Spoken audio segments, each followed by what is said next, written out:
നമസ്തേ. നമുക്ക് തുടങ്ങിയാലോ? തുടങ്ങാം. എല്ലാവർക്കും യതീഷിലേക്ക് സ്വാഗതം. നമ്മൾ ഇൻട്രൊഡക്ഷൻ ക്ലാസ് മൂന്നാമത്തെ അല്ലേ ഹരീഷേട്ടാ അല്ലേ? നാലാമത്തെ. അപ്പൊ നമ്മൾ ഈ വീക്ക് ഡേറ്റ് നമുക്ക് ഇന്ന് എന്ന് അനൗൺസ് ചെയ്യാൻ പറ്റുക ക്ലാസ് സ്റ്റാർട്ട് ചെയ്യേണ്ടത്? നമുക്ക് വാവിന്റെ അന്ന് വെച്ചാലോ? വാവ് നല്ല ദിവസം. അപ്പൊ അന്ന് മുതൽ സ്റ്റാർട്ട് ചെയ്യാം. അപ്പൊ ആ ഡേറ്റ് അത് ഫിക്സ് ചെയ്തിട്ട് ഗൂഗിളിനോട് പറഞ്ഞ ഗ്രൂപ്പിലിട്ടിട്ടെ. ബുധനാഴ്ചയാണ് വാവ് എന്നാണ് എന്റെ ഒരു. അപ്പൊ നമുക്ക് ബുധനാഴ്ച തന്നെ സ്റ്റാർട്ട് ചെയ്യാം. അപ്പൊ സമയവും ഡീറ്റെയിൽസ് ഒക്കെ നമുക്ക് ഗ്രൂപ്പിൽ എല്ലാവർക്കും അറിയിക്കാം. അപ്പൊ എല്ലാവരെയും യതീഷിലേക്ക് സ്വാഗതം ചെയ്യുന്നു. ഇതിപ്പം മൂന്ന് ക്ലാസ് കഴിഞ്ഞു. നമ്മൾ എനിക്ക് തോന്നുന്നു ഇതുവരെയും ക്ലാസ്സിന്റെ മറ്റുള്ള ക്ലാസ്സുകളിൽ നിന്ന് വ്യത്യസ്തമായി വളരെ ലളിതമായിട്ട് അമ്മയെ മനസ്സിലാക്കുന്ന ഒരു ക്ലാസ് ആയിട്ടാണ് നമ്മളെല്ലാം കണ്ടിട്ടുള്ളത്.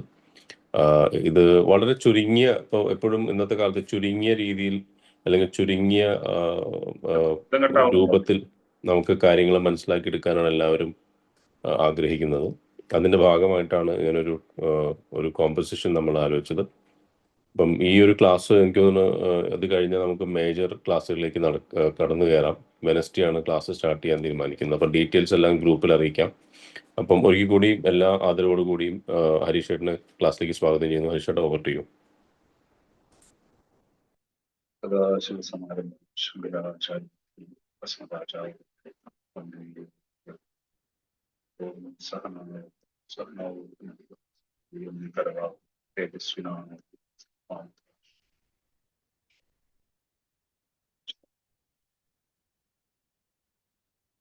പ്രിയപ്പെട്ടവരെ നമസ്കാരം.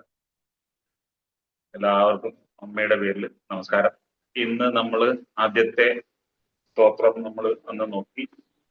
ശ്രീമാതാ ശ്രീ മഹാരാജ്ഞി ശ്രീമത് സിംഹാസനേശ്വരി ചിരഗ്നിമുണ്ട സംഭൂത ദേവകാര്യ സമുദ്ര.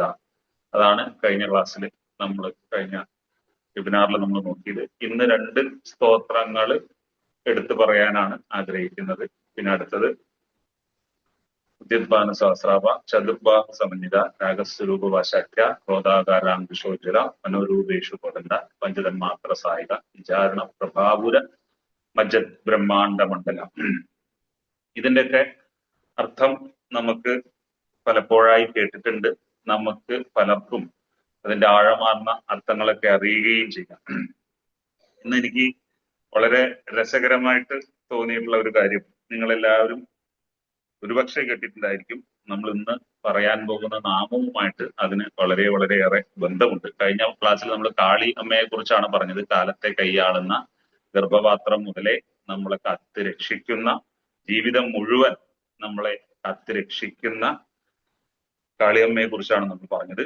അതുമായി ബന്ധപ്പെട്ട് രാമകൃഷ്ണദേവന്റെ വളരെ പ്രസിദ്ധമായിട്ടുള്ള ഒരു ഒരു ഒരു ഗാനമുണ്ട്, അല്ലെങ്കിൽ ഭജനയുണ്ട്. നിങ്ങൾ ആരെങ്കിലും കേട്ടിട്ടുണ്ടെങ്കിൽ അത് അറിയിക്കണം. അമ്മേ ഭഗവതി കാളിമാതേ നിന്നെ ഞാൻ ഇന്നു പിടിച്ചു തിന്നും. ശ്രദ്ധിക്കണേ. അമ്മേ ഭഗവതി കാളിമാതേ നിന്നെ ഞാൻ ഇന്നു പിടിച്ചു തിന്നും. ഖണ്ഡാന്തയോഗം പിറന്ന പിള്ള തള്ളയെ തിന്നുന്ന പിള്ളയാണ്. കേട്ടിട്ടുണ്ടോ? കേട്ടിട്ടില്ലെങ്കിൽ നമ്മൾ ഇന്ന് ഇത് വളരെ വിശദമായിട്ട് ഈ നാമവുമായി ബന്ധപ്പെടുത്തിയിട്ട് ഒന്ന് ചെയ്യാം. അമ്മേ ഭഗവതി കാളിമാതേ നിന്നെ ഞാൻ ഇന്നു പിടിച്ചു തിന്നും. പിടിച്ചു തിന്നാൻ എന്താ ഉണ്ടാവുക? ചിലര് കേട്ടിട്ടില്ല. പിടിച്ചു തിന്നാൽ അത് നമ്മുടെ അകത്താവും. നമ്മൾ സാധാരണ ഭക്ഷണം കഴിച്ചാൽ അത് അകത്തേക്ക് പോവുകയും നമ്മുടെ ശരീര വ്യാപാരങ്ങൾക്ക്, ശരീരസ്ഥിതിക്ക് അല്ലെങ്കിൽ ശക്തിക്ക് ഒക്കെ വേണ്ടുന്ന ധാതുക്കളൊക്കെ ആക്കി മറ്റേ പുറത്തേക്ക് പോവുകയും വേസ്റ്റായി. പക്ഷെ ഇവിടെ നമ്മുടെ ആദ്യത്തെ നാമം ഉദ്യത്ഭാനു സഹസ്രാഭ എന്ന് പറയുന്നതാണ്. 1000 സൂര്യന്മാരുടെ പ്രഭയുള്ളവളാണ് അമ്മ. ഈ മന്ത്രം നമ്മൾ ലളിതാ സഹസ്രനാമം വായിച്ചിട്ടുണ്ട്, കേട്ടിട്ടുണ്ട്. എങ്കിലും ഈ മന്ത്രം എങ്ങനെയാണ് നമ്മളിലേക്ക് ചേർക്കുക എന്നുള്ളതാണ് നമ്മൾ നോക്കാൻ പോകുന്നത്, അല്ലെങ്കിൽ നോക്കേണ്ടത്. നമുക്ക് എന്തിലൂടെയാണ് വെളിച്ചം വന്നത്?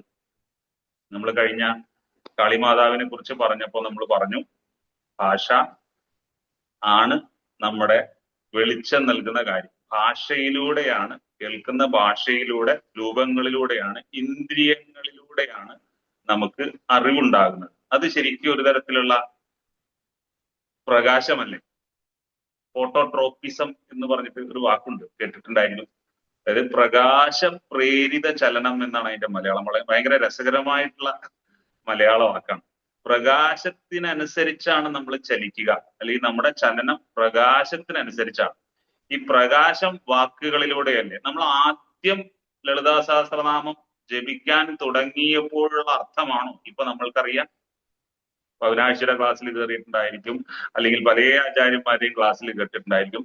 അപ്പൊ ശ്രീമാത എന്ന് പറയുന്നതിന് തന്നെ 100 കാര്യങ്ങൾ നമ്മൾ കേട്ടു. അതെങ്ങനെ നമ്മളിലേക്ക് സന്നിവേശിപ്പിക്കാം എന്ന് ഇന്നലെ അവിനാശി പറഞ്ഞു എന്നുള്ളതാണ് എന്റെ ഓർമ്മ. ഇതൊക്കെ നമുക്ക് എങ്ങനെ ഉപയോഗിക്കാം? വാക്കുകളാണ് നമുക്ക് പ്രകാശം നൽകിയത്. വാക്കുകളിലൂടെയാണ് നമ്മൾ ഓരോന്നും മനസ്സിലാക്കുന്നത്. വാക്കിന്റെ അർത്ഥത്തിലേക്ക് പോകുന്ന സമയത്ത് വാക്കർത്ഥം കൂടുതൽ ആഴത്തിലേക്കും പോകും. നമ്മള് ബീജം എന്താണ് പറയാ? അസ്യ ശ്രീ ലളിതാ സഹസ്രനാമ സ്തോത്ര മഹാമന്ത്രസ്യ വശിന്യാദി വാഗ്ദേവത ക്ഷേഹ അനുഷ്ഠുപ് ചന്ദ ശ്രീ ലളിതാ മഹാത്രിപുരസുന്ദരി ദേവത ഐം ബീജം ക്ലീം ശക്തി സൗകീലകം. ഇത് മന്ത്ര സാധന ചെയ്യുന്നവരുണ്ടായിരിക്കും, ദീക്ഷ കിട്ടിയിട്ടുണ്ടായിരിക്കും, ഇഷ്ടം പോലെ കാര്യങ്ങൾ ലഭിച്ചിട്ടുള്ളതാണ്. ഈ കീലകം എന്ന് പറയുന്നത് കുറ്റിയാണ് എന്നുള്ളത് നമുക്കറിയാം. അപ്പൊ ഈ കുറ്റിയിൽ വേണം നമ്മൾ മന്ത്രത്തിന്റെ ശക്തിയെ കെട്ടിയിടാൻ. പക്ഷെ ഉത്കീലനം എന്ന് പറയുന്ന ഒരു വാക്ക് നിങ്ങൾ കേട്ടിട്ടുണ്ടോ? ഉത്കീലനം കേട്ടിട്ടുണ്ടെങ്കിൽ കേട്ടവർ വീണ്ടും കേൾക്കുക, കേൾക്കാത്തവരുണ്ടെങ്കിൽ വ്യക്തമായിട്ട് കേൾക്കുക. ഉത്കീലനം എന്ന് പറഞ്ഞാൽ കുറ്റി പറിക്കുന്ന ഏർപ്പാടാണ്. കുറ്റി പറിച്ചിട്ട് ആ കുറ്റി അടിക്കണം. അപ്പോഴാണ് മന്ത്രശക്തി നമ്മളിൽ പ്രവർത്തിക്കാൻ തുടങ്ങും. മന്ത്രം ഒരു കീലകത്തിലാണ് ഋഷി ഉറപ്പിച്ചു വെച്ചിരിക്കുന്നത്.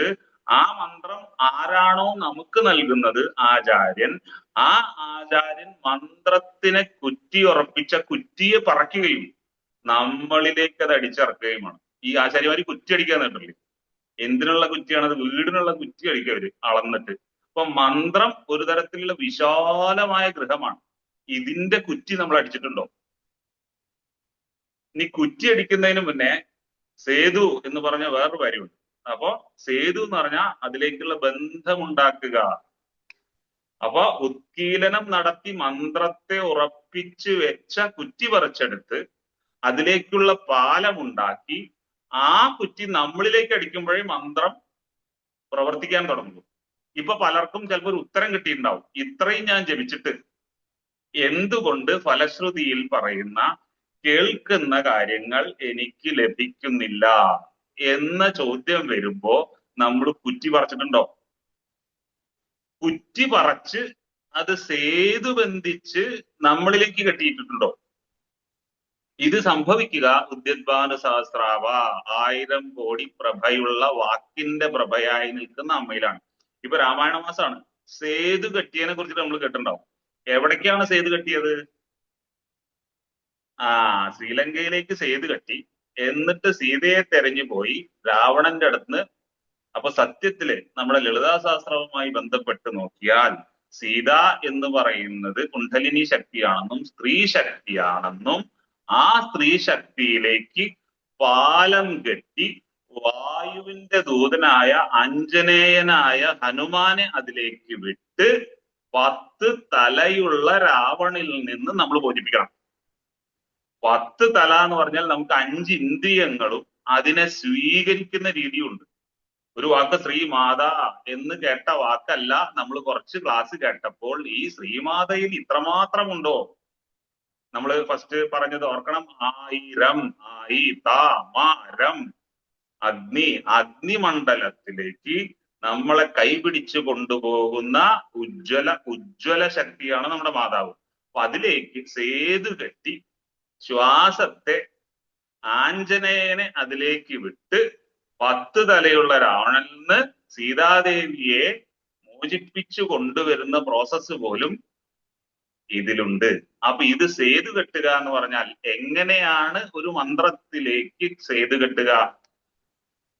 അത് വിശദമായിട്ട് പഠിക്കേണ്ടതാണ്. അതൊരു ഓൺലൈൻ ക്ലാസ് കൂടെ കേൾക്കേണ്ടതുമല്ല, പറയേണ്ടതുമല്ല. പിന്നെ ഇതിന്റെ നമ്മളൊരു ഗുണം എന്താന്ന് വെച്ചാൽ, ലളിതാ സഹസ്രനാമം നമ്മൾ സ്ഥിരം ജപിക്കുമ്പോൾ സ്ഥിരം പാരായണം ചെയ്യുമ്പോൾ, സാധന ചെയ്യുമ്പോൾ, നമ്മൾ ഇപ്പോൾ ചെയ്തു വെച്ചതോ പൂർവജന്മത്തിൽ ചെയ്തു വെച്ചതോ ആയിട്ടുള്ള കാരണങ്ങൾ കൊണ്ട് കുറ്റി പറിക്കാനുള്ള ആൾ വരും. ഒരു തർക്കവും വേണ്ട. അല്ലെങ്കിൽ ചില ആളുകൾക്ക് ഒരു ആചാര്യനും ഇല്ലാതെ കുറ്റി പറിക്കപ്പെടുകയും മന്ത്രദേവത തന്നെ കുറ്റി പറിച്ചു നൽകുകയും സേതു കെട്ടുകയും നമ്മളിലേക്ക് കീലകം ഉറപ്പിക്കുകയും വേണം. ഐംബീജം, ക്ലീൻ ശക്തി, സൗകീലകം. സൗകീലകത്തിലേക്ക് നമ്മൾ കെട്ടിയിട്ടുണ്ട്, പക്ഷെ നമ്മൾ കുറ്റി പറിച്ചിട്ടില്ല. അപ്പൊ ഉദ്യദ്ഭാനു സഹസ്രാവ എന്ന് പറഞ്ഞാൽ 1000 സൂര്യന്മാർ ഉദിച്ച ശോഭ പോലെ നമ്മുടെ ഉള്ളിൽ വാഗ്ദേവത കളിയാടുന്ന വാക്ക് നമ്മൾ കേട്ടിട്ടുണ്ട്. പക്ഷെ അതിന്റെ അർത്ഥത്തിലേക്ക്, ആഴത്തിലേക്ക് നമ്മൾ പോയിട്ടില്ല. ആഴത്തിലേക്ക് പോകുമ്പോഴാണ് സൂര്യൻ ഇപ്പോ 1000 സൂര്യന്മാർ എവിടെയെങ്കിലും ഉദിച്ചിട്ട് നമുക്ക് എന്ത് കാര്യം? നമ്മുടെ ഉള്ളിൽ ഉദിക്കണ്ടേ? കോശത്തിലേക്ക് നമ്മൾ കഴിഞ്ഞ ക്ലാസ്സിൽ പറഞ്ഞു, കോശത്തിലേക്ക് പോകുന്ന ഊർജം നൽകുന്ന സാധനം മൈറ്റോകോൺട്രിയ. ഇനി അത് ആദിമാതാവ് എന്ന് പറഞ്ഞ് ശാസ്ത്രം പറയുന്ന കാര്യം മൈറ്റോകോൺട്രിയൽ ഈവ്, ആദിമാതാവ് കറുത്തിട്ടാണെന്ന്. അപ്പൊ കാളിമാതാവിനെയാണ് നമ്മൾ ബന്ധിപ്പിച്ചത്. ഈ കാളിമാതാവ് ഏത് ഭാവം എടുത്താലും നമ്മളിൽ സൂര്യശോഭ പോലെ വാക്കുകളിലൂടെ പ്രകാശം കുറ്റി പറിക്കുക എന്നാൽ എന്താണ് എന്നുള്ളത് നമുക്കിപ്പോ പറഞ്ഞിട്ടില്ല. അത് വിശദമായിട്ട് പറയാം. പിന്നെ എനിക്ക് ഒരു റിക്വസ്റ്റ് ഉള്ളത്, വാക്ക് കേൾക്കുമ്പോ ആരുടെ ക്ലാസ്സിലാണോ നമ്മൾ ഇരിക്കുന്നത്, അല്ലെ എന്താണോ നമ്മൾ കേട്ടുകൊണ്ടിരിക്കുന്നത്, അത് പറയുന്ന സമയത്ത് നമ്മുടെ ഉള്ളിൽ ഒരു സംശയം ഉണ്ടാകുകയും ആ സംശയം അപ്പോൾ തന്നെ ടൈപ്പ് ചെയ്ത് വിടുകയും ചെയ്താൽ അതിന്റെ പുറകെ പറഞ്ഞ സാധനം കേൾക്കില്ല. കാരണം എന്താന്ന് വെച്ചാൽ ആ സംശയം ടൈപ്പ് ചെയ്യാൻ വേണ്ടി നമ്മൾ എടുത്ത സമയത്ത് വളരെ വേണ്ടപ്പെട്ട ഒരു വാക്ക് നഷ്ടമായിട്ടുണ്ടാവും.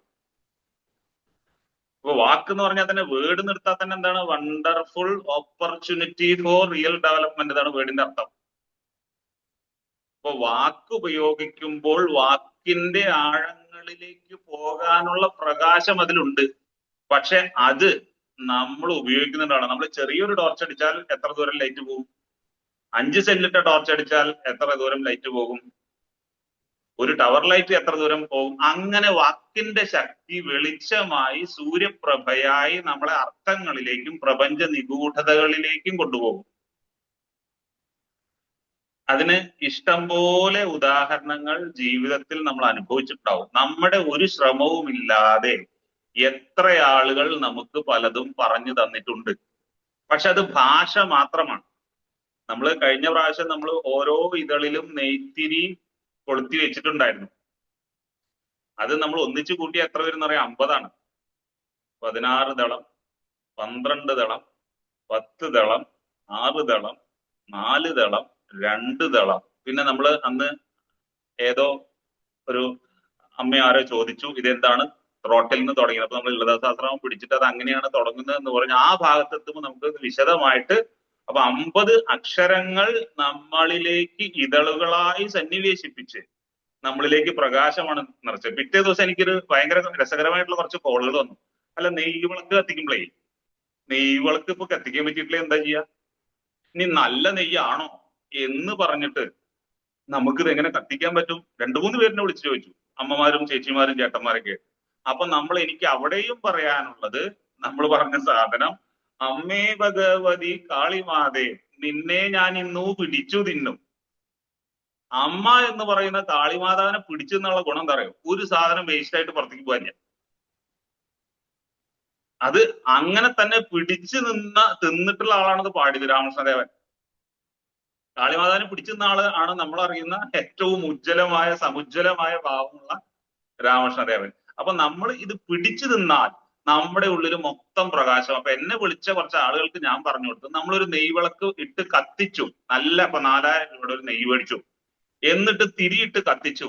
ആ നെയ്യിന്റെ ഗുണം നമുക്ക് കിട്ടുന്നുണ്ടോ? അത് കത്തുന്നു, തിരിയാകുന്നു, അന്തരീക്ഷത്തിൽ നെയ്മണം പറക്കുന്നു, അല്ലെങ്കിൽ പറഞ്ഞ പോലെ നമ്മുടെ അവിടുത്തെ ആ ഒരു സാധനത്തൊക്കെ ക്ലിയർ ആക്കുന്നു എന്നുള്ളതിനപ്പുറത്തേക്ക് നമ്മുടെ ആന്തരികമായി ഈ നെയ്യ് വല്ല ഗുണവും ചെയ്യുന്നുണ്ടോ? അപ്പൊ എന്നെ വിളിച്ച ചില ആളുകൾക്ക് ഞാൻ പറഞ്ഞു കൊടുത്തത്, പറ്റുമെങ്കിൽ നിങ്ങൾ ചെയ്യേണ്ടത് നല്ല ഒരു നെയ്യ് മേടിക്കുക, എന്നിട്ട് അത് തുറന്നിട്ട് ഒരു സ്പൂണിൽ 1/2 സ്പൂൺ എടുക്കുക. ആ സ്പൂണ് എടുത്ത് കഴിക്കുന്നതിന് മുന്നേ നെയ്യിന്റെ ആ ഒരു ബോട്ടലിലേക്ക് ചുണ്ട് മുട്ടിച്ച് നിങ്ങൾ ഏത് മന്ത്രമാണോ സാധന ചെയ്യുന്നത് അത് ചൊല്ലുക. അപ്പൊ നിങ്ങൾ ചെയ്യുന്നത് എന്താണ്? മന്ത്രശബ്ദത്തിലെ വെളിച്ചം കൊണ്ട് ഭഗവതിയുടെ, ഈശ്വരിയുടെ, മഹാദേവന്റെ വെളിച്ചം കൊണ്ട് നെയ്യിലേക്ക് വാക്കിലെ പ്രകാശത്തെ സന്നിവേശിപ്പിക്കുകയാണ്. എന്നിട്ട് ആ നെയ്യ് നമ്മൾ ഭക്ഷിച്ചാൽ ഈ പ്രകാശം മുഴുവൻ നമ്മുടെ ശരീരത്തിൽ എന്താവും? സർക്കുലേറ്റ് ചെയ്തുകൊണ്ടിരിക്കും. മറ്റേ നെയ്യ് നമ്മൾ കത്തിച്ച്, നമ്മൾ നെയ്വിളക്ക് കത്തിച്ചിട്ട് അവിടെ വെക്കുന്നുണ്ടെങ്കിൽ നമ്മൾ അതിന്റെ മുന്നിൽ എത്ര നേരം ഇരിക്കും? കെടാവിളക്ക് കത്തിച്ച് വെച്ചാൽ തന്നെ നമ്മൾ അതിന്റെ മുന്നിൽ എത്ര നേരം ഇരിക്കും? 1-2 മണിക്കൂർ. പിന്നെ നമുക്ക് നമ്മുടേതായിട്ടുള്ള കാര്യങ്ങൾ ചെയ്യാൻ പുറത്തേക്ക് പോകേണ്ടതുണ്ട്. പക്ഷെ ഈ മന്ത്രജപത്തോടു കൂടി നെയ്യ് നമ്മൾ സേവിച്ചാൽ ഈ നെയ്യാകുന്ന അമ്മയാകുന്ന ആ പ്രകാശം നമ്മുടെ ശരീരത്തിൽ അലിഞ്ഞു ചേർന്ന് നമ്മുടെ ബുദ്ധിയും നമ്മുടെ പഞ്ചേന്ദ്രിയങ്ങളും ഒക്കെ ഉദ്ദീപിപ്പിക്കുന്ന ദീപരാശിയായി മാറുമോ ഇല്ലയോ? അത് മനസ്സിലാകുമ്പോഴാണ് അമ്മേ ഭഗവതി കാളിമാതേ നിന്നെ ഞാനിന്നു പിടിച്ചു തിന്നും. കാളിമാതാവിനെ പിടിച്ചു തിന്നാൽ പിന്നീട് നമ്മുടെ 5 ഇന്ദ്രിയങ്ങൾക്കും അതിന്റെ പ്രവർത്തന ശേഷിയിലേക്കും എല്ലാം 1000 കോടി സൂര്യപ്രഭയുള്ള വെളിച്ചം ആരാണ് നൽകിക്കൊണ്ടിരിക്കുന്നത്? അപ്പൊ നിങ്ങൾക്ക് കിട്ടിയിട്ടുള്ള ദീക്ഷയെ ദയവ് ചെയ്ത് പിടിച്ചു തിന്നു. നിങ്ങൾക്ക് കിട്ടിയിട്ടുള്ള മന്ത്രത്തെ ഭക്തിപൂർവം പിടിച്ചു തിന്നു. പിടിച്ചു തിന്നാൽ ഭക്ഷണമാണ്. ഭക്ഷണം നമ്മൾ കഴിഞ്ഞ ക്ലാസ്സിൽ സൂചിപ്പിച്ചു. ഭക്ഷണം പ്രകാശത്തെ ക്ഷണിക്കൽ. അപ്പൊ അത് കഴിക്കുന്ന ഭക്ഷണം മാത്രമല്ല, ജപിക്കുന്ന മന്ത്രമാകും, കാണുന്ന കാഴ്ചയാകും, മണക്കുന്ന ഗന്ധമാകും. ഇങ്ങനെ പഞ്ചേന്ദ്രിയങ്ങളിലൂടെയും സൂര്യകോടി പ്രഭയുള്ള അല്ലെങ്കിൽ കോടി കോടി സൂര്യന്മാരുടെ പ്രഭയുള്ള അമ്മയെ ഉള്ളിലേക്ക് ക്ഷണിക്കുമ്പോൾ മാത്രമേ ഉദ്യദ്ഭാനു സഹസ്രാഭ എന്ന് പറയുന്ന നാമം നമ്മളിൽ പ്രവർത്തിക്കാൻ തുടങ്ങൂ. നമ്മളിൽ മന്ത്രം പ്രവർത്തിക്കുമ്പോഴാണ് നമ്മൾ മന്ത്രശരീരികളാകുള്ളൂ. ആദ്യം ചോദിച്ച ചോദ്യത്തിന് ഉത്തരം. ഇങ്ങനെ നമ്മൾ മന്ത്രശരീരികളാകുമ്പോൾ നമ്മുടെ ഉത്കീലനം എന്ന് പറയുന്ന കുറ്റിപറക്കൽ സംഭവിക്കും. കുറ്റിപറക്കൽ സംഭവിച്ചാൽ ഉണ്ടാകുന്ന അനുഭവം നമുക്ക് വളരെ ഭാരരഹിതമായി തോന്നും. അകാരണമായി സന്തോഷമുണ്ടാകും. ഭയം പാടേ മാഞ്ഞു.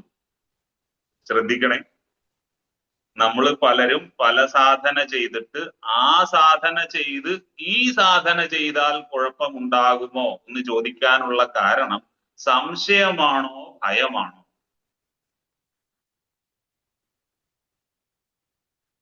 ഭയം. ഞാന് ഒരു നാഗരഹസ്യം എന്ന് പറഞ്ഞിട്ട് ഒരു വീഡിയോ ഇട്ടു. ആരൊക്കെയോ എവിടെ നിന്നൊക്കെയോ വിളിച്ചെന്ന് വെച്ച് എനിക്കറിയില്ല. എന്നിട്ട് എനിക്ക് നാഗദോഷമുണ്ട്, സർപ്പദോഷമുണ്ട് എന്നൊക്കെ പറഞ്ഞിട്ട് ഞാൻ എന്താ ചെയ്യാ? ഞാൻ പണിക്കരാണോ? ഞാൻ അവരോട് ഒരൊറ്റ ചോദ്യം ചോദിച്ചുള്ളൂ.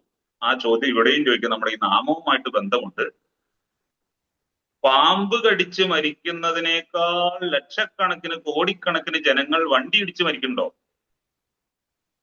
എന്നും രാവിലെ 1000കണക്കിന് ആൾക്കാർ വണ്ടി ഇടിച്ച് മരിക്കുന്നുണ്ട്. പേപ്പറിൽ ഇഷ്ടം പോലെ വരുന്നുണ്ട്. ഈ വാർത്തകളെല്ലാം കേട്ടിട്ട് നമ്മൾ വണ്ടി ഓടിക്കുന്നുണ്ടോ? എപ്പോഴും വണ്ടി ഓടിക്കാൻ അറിയുന്നവർ എന്തുകൊണ്ട് 100 കണക്കിന് 1000കണക്കിന് ലക്ഷക്കണക്കിന് ആളുകൾ വണ്ടി ഇടിച്ച് മരിച്ചിട്ട് ഇപ്പോഴും നമ്മൾ വണ്ടി ഓടിക്കുന്നു പറഞ്ഞാൽ എന്തായിരിക്കും അതിന്റെ കാരണം? ആരെങ്കിലും ഒന്ന് ടൈപ്പ് ചെയ്യോ? ഇതൊക്കെ ചെയ്താൽ നന്നായി. പക്ഷെ ഞാൻ പറയുന്ന മറുപടി തെറ്റാണെന്ന് നിങ്ങൾക്ക് എന്നെ നിഷേധിക്കാം. We know how to drive the vehicle. വണ്ടി ഓടിക്കേണ്ടത് എങ്ങനെയാണെന്ന് നമുക്കറിയാം. നമ്മൾ പഠിച്ചിട്ടുണ്ട്. അതുകൊണ്ട് നമ്മൾ ഗിയർ മാറ്റുന്നു, 100 പോകണം. നമ്മൾ ഈ നാഗദോഷം, സർപ്പദോഷം എന്ന് പറയുന്ന കാര്യങ്ങൾ കേട്ട് ഭയന്നിട്ട് കാരണം അത് എന്തുകൊണ്ട് സംഭവിക്കുന്നു എന്ന് നമുക്കറിയില്ല. അറിവില്ലായ്മയിൽ ഭയമുണ്ട്, അറിഞ്ഞാൽ ഭയമില്ല. അറിവ് സകല കോശങ്ങളിലേക്കും പ്രവഹിക്കുന്ന ആ നാമമാണ് ആദ്യത്തെ നമ്മൾ ഇന്ന് പരിചയപ്പെട്ട സൂര്യപ്രഭയായി നമ്മളിലേക്ക് അറിവ് പ്രകാശമായി വന്നിറങ്ങുമ്പോൾ അജ്ഞത മാറുകയും ഭയം പോവുകയും. ഇനി ഭയത്തിന് തന്നെ ഭയങ്കര രസമുണ്ട്. ഭ എന്ന് പറഞ്ഞാൽ നമ്മൾ പറഞ്ഞ പ്രകാശം എന്നാണ് അർത്ഥം. യം എന്ന് പറഞ്ഞാൽ എന്താ അറിയോ? ഐശ്വര്യം, ലക്ഷ്മി എന്നൊക്കെയാണ്. അപ്പൊ ഭയം ഒന്ന് കൂട്ടി വായിച്ചാൽ ഐശ്വര്യവും ലക്ഷ്മിയും നമുക്ക് നൽകുന്ന പ്രകാശത്തെ നൽകുന്ന വാക്കിന്റെ ആന്തരികാർത്ഥാണ് ഭയം. ഒന്നിച്ച് വായിച്ചാൽ പേടി, വിടർത്തി വായിച്ചാൽ ധൈര്യം, അറിവ്. ഇത് ഓരോ കോശങ്ങളിലേക്കും നമ്മള് വിരല് ഇങ്ങനെ പിടിച്ചിട്ടിരിക്കുന്ന ഒരാളെ കണ്ടിട്ടുണ്ട്, ഒരു സയന്റിസ്റ്റ്. പ്രപഞ്ചത്തിലെ ഏതൊക്കെയോ കുഴിയെ കുറിച്ച് പഠിച്ചിട്ട ആള് സ്റ്റീഫൻ ഹോക്കിൻസ് അല്ലെ. അദ്ദേഹത്തിന് വിരല് മാത്രമേ ചലിക്കാൻ പറ്റിയിരുന്നുള്ളൂ. ആ വിരൽ മാത്രം ചലിപ്പിക്കാൻ പറ്റിയിരുന്ന അവസ്ഥയില് അദ്ദേഹം തമോഗർത്തങ്ങളെ കുറിച്ച് പഠിക്കുകയായിരുന്നു. അപ്പൊ ശാരീരികമാണോ അറിവിന്റെ ശേഷി, അതോ ബുദ്ധിയുടെ 1000 സൂര്യന്മാരുദിക്കുന്ന പ്രഭ വിതറിയ ദേവിയുടെ അമ്മയുടെ ശക്തിയോ? നമ്മൾ കംപ്ലീറ്റ് അവയവങ്ങളും ചലിപ്പിക്കാൻ കഴിഞ്ഞിട്ടും വീട്ടിന്റെ ഉമ്മറത്തുള്ള കുഴിയെ പോലും പഠിക്കുന്നില്ല. അവിടെ കംപ്ലീറ്റ് അവയവങ്ങളും പോയിട്ടും ഒരു വിരൽ മാത്രം ചലിപ്പിക്കാൻ പറ്റിയിട്ടും പ്രപഞ്ചത്തിലുള്ള കുഴിയെ കുറിച്ച് പഠിക്കുന്നു.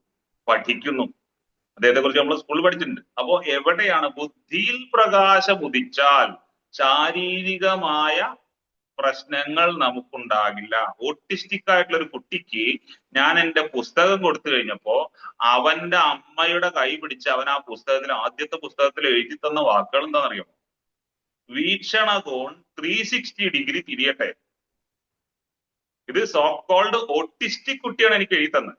അപ്പൊ ഞാനത് വായിച്ചിട്ട് അവനെങ്ങനെ നോക്കി, എന്താ മോനെ എഴുതി? അപ്പൊ ഇവൻ എഴുതിയ വാക്കിന്റെ അർത്ഥം എന്താണ്? വീക്ഷണകോൺ 360 ഡിഗ്രി തിരിയട്ടെ എന്ന് പറഞ്ഞാൽ അവൻ അമ്മയെ കുറിച്ചാ പറഞ്ഞത്. അവന്റെ പരിപാടി എന്താ വെച്ചാൽ ഇങ്ങനെ സ്വിച്ച് ഇടും, ലൈറ്റ് ഓൺ ആക്കും, ഓഫ് ആക്കും, ഇങ്ങനെ ചിരിക്കും. എന്നിട്ട് അവന്റെ അമ്മോട് വന്നിട്ട് കമ്പ്യൂട്ടറിൽ ടൈപ്പ് ചെയ്ത് കാണിച്ചു തന്നു. അബ്നോർമൽ എന്ന് പറയുന്ന, അല്ലെങ്കിൽ ഓട്ടിസ്റ്റിക് എന്ന് പറയുന്ന ഞങ്ങൾ ഒരു സ്ഥലത്തും പോയി ബോംബ് വെക്കുന്നില്ല, ആരെയും കൊല്ലാൻ പോകുന്നില്ല. ഇതൊക്കെ ആരാ ചെയ്യണത്? നിങ്ങളെ പോലുള്ള ആൾക്കാരാണ്. അപ്പൊ ആരാണ് മാനസിക പ്രശ്നമുള്ളതെന്ന് വെച്ചു.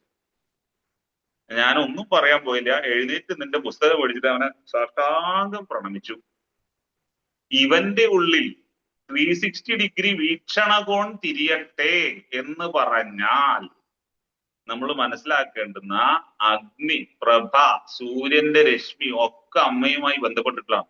നിങ്ങള് ജോൺ ദ ബാപ്റ്റിസ്റ്റ് നമ്മൾ കേട്ടിട്ടുണ്ടാവില്ലേ? സ്നാപക യോഹന്നാൻ, അദ്ദേഹം പറയുന്ന ഒരു വാക്കുണ്ട്, നിങ്ങളെ ഞാൻ ജലം കൊണ്ട് ജ്ഞാനസ്നാനം ചെയ്യിക്കാം, എനിക്ക് ശേഷം വരുന്നവൻ നിങ്ങളെ അഗ്നി കൊണ്ട് ജ്ഞാനസ്നാനം ചെയ്യിക്കും.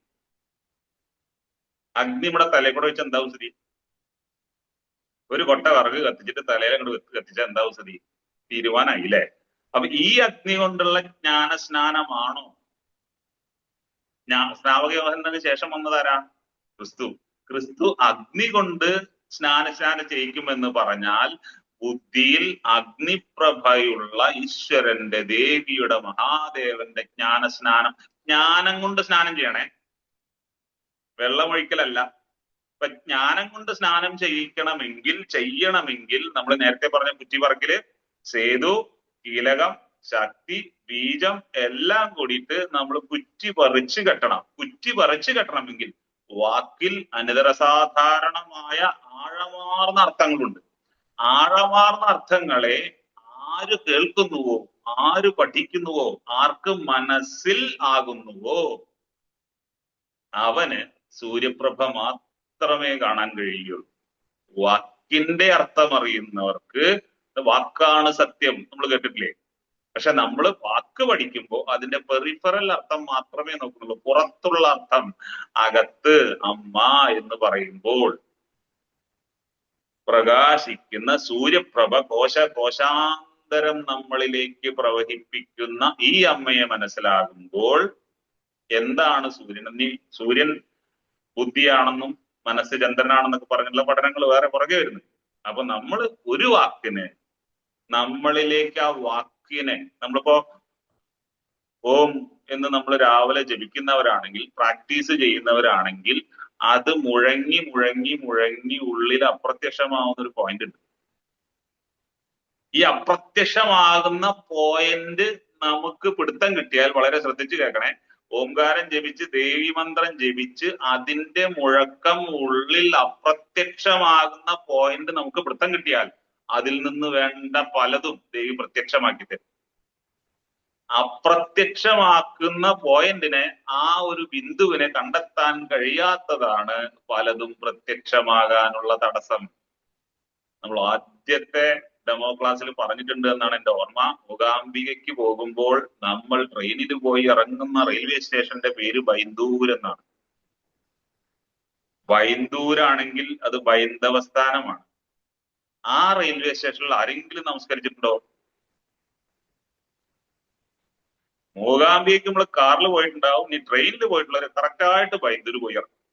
ബൈന്ദൂര് പോയിറങ്ങിയിട്ട് ബൈന്ദവസ്ഥാനം എന്ന അതിനൊരു പേര് വെച്ചുവെങ്കിൽ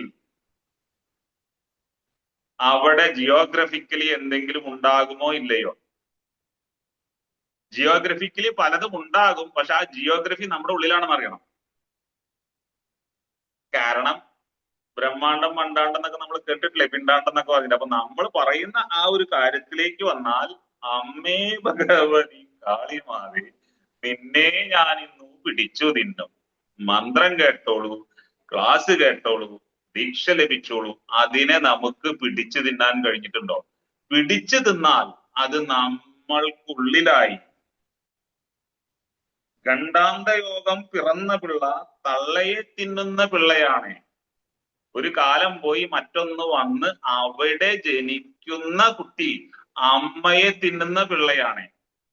അമ്മയെ ഭക്ഷിക്കുക എന്ന് പറഞ്ഞാൽ അമ്മ എന്ന് പറയുന്ന അറിവിനെ, അനുഭൂതിയെ നമ്മളിലേക്ക് ലയിപ്പിക്കാൻ കഴിയുമ്പോഴാണ് പുറത്തെ ക്ഷേത്രങ്ങളെല്ലാം അകത്ത് ജ്വലിച്ചു നിൽക്കുന്നതാണെന്ന് മനസ്സിലാവുകയുള്ളൂ.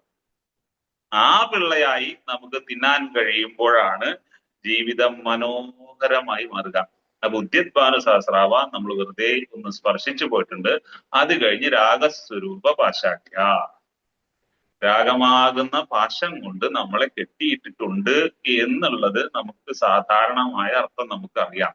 പക്ഷെ ഏതെല്ലാം രാഗങ്ങളോടാണ് നമ്മൾ കെട്ടിയിടപ്പെട്ടിരിക്കുന്നത്? സ്കൂൾ ബസ് മറിഞ്ഞു, കുട്ടികൾ മരണപ്പെട്ടു, നമുക്ക് അയ്യോ കഷ്ടം എന്ന ഒരു ചിന്ത എന്തായാലും വരും.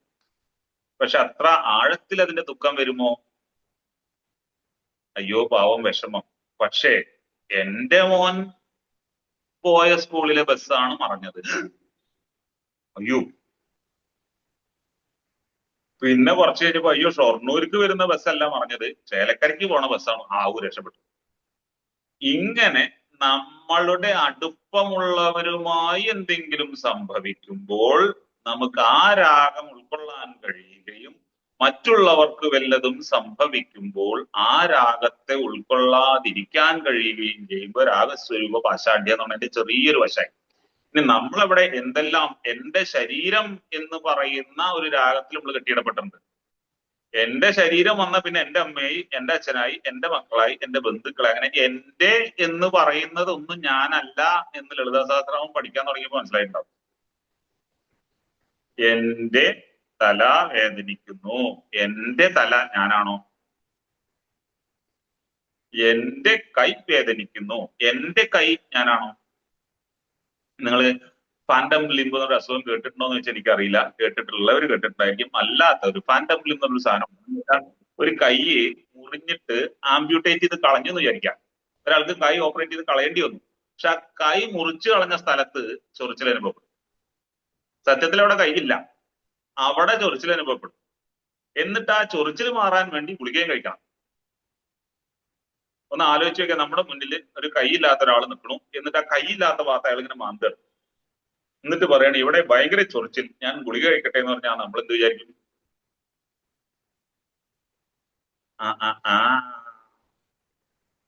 അതായത് കൈ അവിടെ നിന്നും നഷ്ടപ്പെട്ടു പോയി എന്നുള്ളത് ബ്രെയിനിൽ രജിസ്റ്റർ ചെയ്യപ്പെട്ടിട്ടില്ല.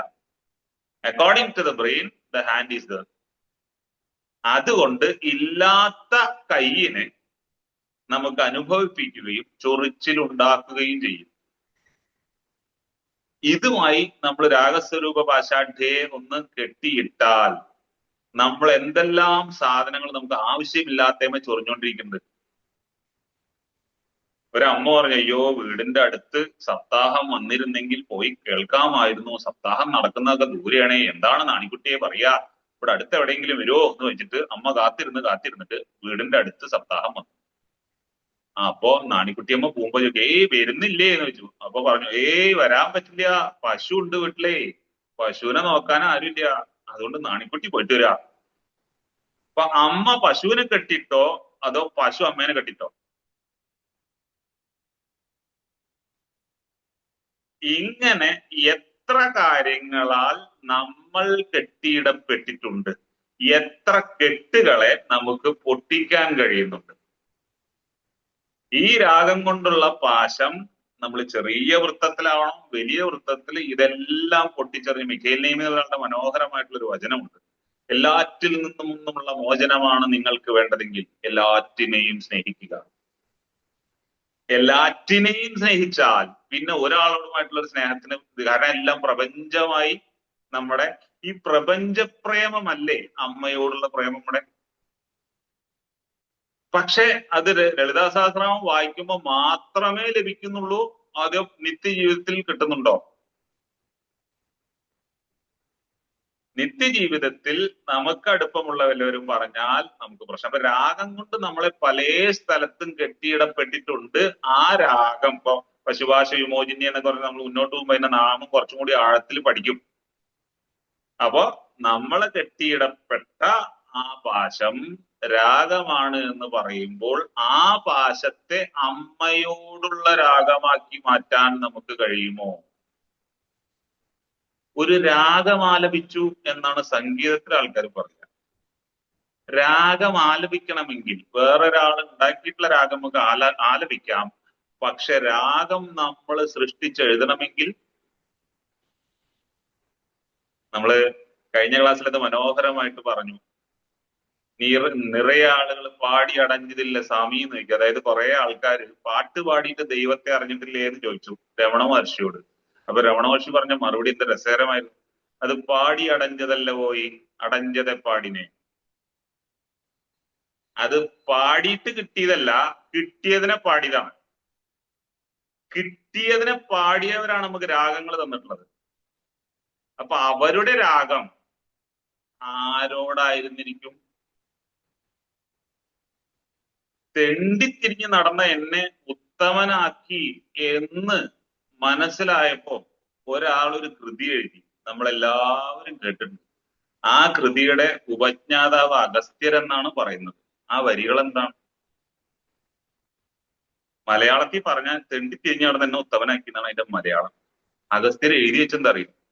ഉഴன்று திரிந்த என்னை உத்தமனாக்கி வைத்தாய், உயரிய பெரியோருடல் ஒன்றிடை கூட்டி வைத்தால், நிழல் என தொடர்ந்த முன்னோள் கொடுமையை நீங்கச் செய்தாய், நித்திய கல்யாணி ഭവാനി പത്മേശ്വരി, നിത്യ കല്യാണി ഭവാനി പത്മേശ്വരി, ശ്രീചക്രരാജ സിംഹാസനേശ്വരി, ശ്രീലളിതാംബികേ. അതായത് അലഞ്ഞു തിരിഞ്ഞ് വെറുതെ നടന്നിരുന്ന എന്നെ ഉത്തമനാക്കിയത് ആരാണ്? അമ്മയാണ്. അമ്മ ഉത്തമനാക്കിയെങ്കിൽ അദ്ദേഹം ചെയ്ത കാര്യം എന്താണ്? അമ്മേ ഭഗവതി കാളിമായേ, കാളിമാതേ, നിന്നെ ഞാൻ ഇന്നു പിടിച്ചു തിന്നും. ഇപ്പൊ രാഗം നമുക്ക് ഇഷ്ടം പോലെ ഉണ്ടാകാം. അത് വെച്ചിട്ട് നമുക്ക് അമ്മയോടുള്ള രാഗമാക്കി മാറ്റാൻ കഴിയുമോ അതിനെ എന്ന് ചോദിച്ചാൽ, രാഗസ്വരൂപ ഭാഷാഢ്യ എന്ന് പറയുന്ന പുറത്തെ ബന്ധങ്ങൾ വിട്ടുകൊണ്ട് അമ്മയിലേക്ക് അതിനെ തിരിച്ചു കെട്ടാൻ പറ്റും. ഇവിടെ നമ്മൾ ആദ്യം നേരത്തെ പറയുന്ന കൂടി ആലോചിക്കണേ. കീലകം, കുറ്റി, കുറ്റി പറക്കൽ, സേതു വീണ്ടും ഉറപ്പിക്കൽ, ക്രോധാകാരാങ്കുശോജ്വല, ക്രോധമാകുന്ന തൊട്ടി കയ്യിൽ പിടിച്ചവളാണ് അമ്മ. ക്രോധം ദേഷ്യമെന്നെടുക്കാം, പല ആചാര്യന്മാരും ജ്ഞാനമെന്നും പറഞ്ഞിട്ടുണ്ട്. അപ്പൊ എന്തിനോട് നമുക്ക് ക്രോധം വേണം? അമ്മ എന്ന് പറയുന്ന അതിനോട് രാഗം കൊണ്ട് നമ്മൾ ഒട്ടുമ്പോൾ അതിനെ പ്രതിരോധിക്കുന്ന, അതിന് പ്രശ്നമുണ്ടാക്കുന്ന എല്ലാറ്റിനെയും തോട്ടിക്കൊണ്ട് വലിച്ചു താത്തിക്കണം. നമ്മുടെ ദേഷ്യത്തോട് നമുക്ക് ക്രോധമാകാം. കാരണം ദേഷ്യം നമുക്ക് അനവധി തവണ പ്രകടിപ്പിച്ചിട്ട് അത് ഇങ്ങനെ ചെയ്യേണ്ടിയിരുന്നില്ല എന്ന് പറഞ്ഞ് ഇനി ദേഷ്യപ്പെടില്ല എന്നും പ്രതിജ്ഞ എടുത്തിട്ട് എന്ത് സംഭവിച്ചു? ദേഷ്യം പോയോ? അതേ അവിടെ തന്നെ ഉണ്ടോ? അപ്പൊ നമ്മളിൽ ദേഷ്യമായി നിൽക്കുന്ന വികാരത്തോട്, എന്റെ ബോധം മറയ്ക്കുന്ന ദേഷ്യത്തോട് കേട്ടോ, ശ്രദ്ധിക്കണേ, എനിക്ക് ദേഷ്യം പ്രകടിപ്പിക്കാം ബോധപൂർവം. ആ പ്രകടനത്തിൽ ഞാൻ ബോധ്യത്തിലാണ്, ഞാൻ ദേഷ്യം ഉപയോഗിക്കുകയാണ്. അവിടെ നമ്മള് മറ്റേ പൂതനയെ വധിച്ച കൃഷ്ണൻ, അദ്ദേഹം വധിച്ച പൂതനയെ നമ്മൾ എന്താ പറഞ്ഞിട്ടായിരുന്നു? പൂതനാമോഷം, പൂതന കൊല എന്നല്ലല്ലോ. അപ്പൊ പൂതന എത്ര ഭാഗ്യമുള്ളവളാണ് ആ അമ്മ. ആ കൃഷ്ണന് പാല് കൊടുത്തുകൊണ്ട്, കൃഷ്ണൻ പാലും ജീവരസവും എടുത്തുകൊണ്ട് മോക്ഷം കൊടുത്തു എന്ന് പറഞ്ഞാൽ, ഈ രാഗസ്വരൂപ വാശാഢ്യ എന്ന് പറയുമ്പോ നമ്മളിലുള്ള ക്രോധവും കാമവും പ്രശ്നങ്ങളും മുഴുവൻ ഭഗവതിക്ക് കൊടുത്ത്, അതിനെയെല്ലാം ഭഗവതി വലിച്ചെടുത്ത്, കൃഷ്ണൻ വലിച്ചെടുത്ത് നമ്മളെ കൂടെ അപ്പുറത്തേക്ക് കടത്തുന്നതിനെ മോക്ഷം എന്ന് വിളിക്കും. ഇപ്പൊ രാമായണ മാസത്തില് നമ്മള് ശ്രദ്ധിച്ചിട്ടുണ്ടാകുമായിരിക്കും, എന്തേ പ്രഭു വൈകുന്നു എന്ന് രാവണൻ ചോദിക്കുന്ന സന്ദർഭങ്ങളുണ്ട്. ആര്? കൊല്ലാൻ വേണ്ടി എന്തേ പ്രഭു വൈകുന്നു വരാൻ വേണ്ടിയിട്ട്. അപ്പൊ എന്തിനു വേണ്ടിയിട്ടാ അപ്പൊ സീതേനെ തട്ടിക്കൊണ്ടുപോയത്? പ്രഭു വന്നങ്ങോട്ട് എടുക്കാൻ. വിഷ്ണുവിന്റെ കൂടെ വൈകുണ്ഠത്തിൽ ഉണ്ടായിരുന്ന ആൾക്കാരാണല്ലോ പലതുമായിട്ട് ഇവിടെ വന്നത്. എന്നിട്ട് ഈ രൂപത്തിൽ വന്നിട്ട് ഇന്ന കാര്യങ്ങൾ ചെയ്തോ, ഞാൻ വന്നിട്ട് നിനക്ക് മോക്ഷം നൽകിക്കോളാം നിന്നെ തട്ടിയിട്ട് എന്നാണ് പറഞ്ഞത്, അല്ലേ? അപ്പൊ നമ്മൾ വില്ലനും എന്ന് പറഞ്ഞ് പഠിക്കുമ്പോ നമ്മൾ കഥയിൽ കുടുങ്ങി പോകുമോ, അതെ കഥയ്ക്ക് അപ്പുറമുള്ള തത്വത്തിലേക്ക് വളരുമോ? കഥയ്ക്ക് അപ്പുറമുള്ള തത്വത്തിലേക്ക് വളരുന്ന സമയത്ത് ക്രോധമെന്ന് പറയുന്ന തൊട്ടിയാൽ അതിനെ ജ്ഞാനമാക്കി എന്നെ അമ്മയിലേക്ക് മുന്നേറാൻ തടസ്സം നിൽക്കുന്ന എല്ലാറ്റിനെയും ആയുധം പോലെ ഞാൻ അറുത്തു മുറിച്ചു കളയാൻ ശ്രമിച്ചാൽ, അതിന് ഉള്ള ഉദ്യമം നടത്തുമ്പോൾ ക്രോധം എന്ന് പറയുന്ന ആയുധം അമ്മയിലേക്ക് നമ്മളെ കൂടുതൽ അടുപ്പിക്കും. അത് ദേഷ്യമല്ല.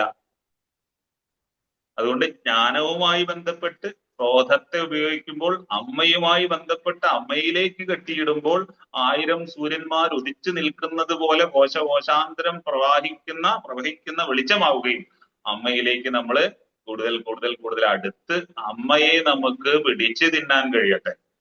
പിടിച്ചു തിന്നാൽ പിന്നെ അമ്മ നമ്മുടെ ഉള്ളിൽ അലിഞ്ഞു ചേർന്നില്ലേ? ക്രോധം കഴിഞ്ഞാൽ മനോരൂപേഷു കോതണ്ട പഞ്ചതന്മാത്ര സായക, മനസ്സാകുന്ന കരിമ്പിൻ വില്ല്, ഇന്ദ്രിയങ്ങളാകുന്ന അമ്പ്. അമ്പ് പുഷ്പം കൊണ്ടാകുമ്പോൾ തുളച്ചു കയറുമോ, വിടർന്ന് വിലസിക്കുമോ? അസ്ത്രം മുനയുള്ളതാണെങ്കിൽ അത് എയ്താൽ ഒരാളുടെ ഉള്ളിൽ കയറി അത് പരിപ്പുണ്ടാക്കും, മരണം വരെ ഉണ്ടാക്കും. പക്ഷെ അമ്മയുടെ അമ്പ് പുഷ്പബാണമാണെങ്കിൽ ആ അമ്മ നമ്മളിലേക്ക് അമ്പ് എയ്താൽ അത് പുഷ്പമായി വിടർന്ന് പഞ്ചേന്ദ്രിയങ്ങളിലൂടെയും പ്രവഹിച്ച് നമ്മുടെ സ്വീകരണി അല്ലെങ്കിൽ സ്വീകരിക്കുന്ന ശേഷി സമുജ്വലമാവുകയല്ലേ ചെയ്യുക. അപ്പൊ അമ്മയുടെ അസ്ത്രങ്ങൾ ഏൽക്കാൻ വേണ്ടിയിട്ട് നമ്മൾ പണിയെടുക്കണം. അമ്മയുടെ അസ്ത്രങ്ങൾ കേൾക്കാൻ വേണ്ടി നമ്മൾ പണിയെടുത്താൽ, ഒരാള് നമ്മളെ കുറ്റം പറയുന്ന സാധനം ചെവി കൂടെ കേട്ടാൽ അത് അവന്റെ മനസ്സിന്റെ കുഴപ്പമാണെന്നും ആ പറഞ്ഞവന്റെ മനസ്സ് നന്നായിരിക്കട്ടെ എന്നും പ്രാർത്ഥിക്കാൻ നമുക്ക് കഴിയും. അല്ലെങ്കിൽ ഒരു കുഴപ്പവുമില്ലാത്ത എന്നെ എന്തിനു കുറ്റം പറഞ്ഞു നമുക്ക് ചൂടാവും. അപ്പൊ സത്യത്തിൽ അവൻ നമ്മളെയാണോ പറഞ്ഞത്, അവന്റെ മനസ്സിന്റെ ഭാവത്തെയാണോ പ്രതിഫലിപ്പിച്ചത്? അവന്റെ മനസ്സിന്റെ ഭാവം ദേഷ്യം നമ്മളിലേക്ക് പ്രതിഫലിപ്പിച്ച് നമ്മളോട് ദേഷ്യപ്പെട്ടപ്പോൾ അതേ തലത്തിൽ നമ്മളും തിരിച്ചടിച്ചാൽ അമ്മയുടെ അസ്ത്രം പുഷ്പമായിട്ട് നമുക്ക് ഉപയോഗിക്കാൻ കഴിയുമോ? ഇല്ല. അമ്മയുടെ അസ്ത്രം പുഷ്പബാണമാകണമെങ്കിൽ സ്വീകാര്യക്ഷമത എന്ന് പറയുന്ന ഒരു സാധനം വേണം. ഈ അമ്പലത്തിൽ പോയിട്ട് പ്രസാദം എങ്ങനെ മേടിക്കല്ലേ? നമ്മള് അവിടെ നിന്ന് തീർത്ഥം ഇങ്ങനെ മേടിക്കാം. ഇങ്ങനെ കിട്ടിയിട്ടുള്ള തീർത്ഥം എനിക്ക് മാത്രം മതി എന്ന് പറഞ്ഞ് ഇങ്ങനെയാണ് പിടിച്ചാൽ നമുക്കുമില്ല, ആർക്കുമില്ല. അതുകൊണ്ട് വികാരങ്ങളെ, വാക്കുകളെ ഇങ്ങനെ നമ്മുടെ ഉള്ളിൽ തത്തിക്കളിക്കാൻ അനുവദിക്കണം. ചലനത്തിലൂടെ ചലനമില്ലായ്മയിലേക്ക് എന്ന് പറയാം. ദേഷ്യം എന്ന് പറയുന്ന ചലനം നമ്മുടെ ഉള്ളിൽ ഉണ്ടാക്കുന്ന വാക്കൊരാൾ പറഞ്ഞാൽ അത് അയാൾക്ക് മറ്റാരോ കൊടുത്ത ദേഷ്യമാണെന്നും അത് എന്നെ ബാധിക്കാൻ സാധിക്കില്ലെന്നും ഞാൻ അമ്മയിലാണ് നിൽക്കുന്നതെന്നും അറിഞ്ഞാൽ പഞ്ചതന്മാത്ര സായക എന്ന് പറയുന്ന അസ്ത്രവിദ്യ നമ്മൾ പഠിച്ചു.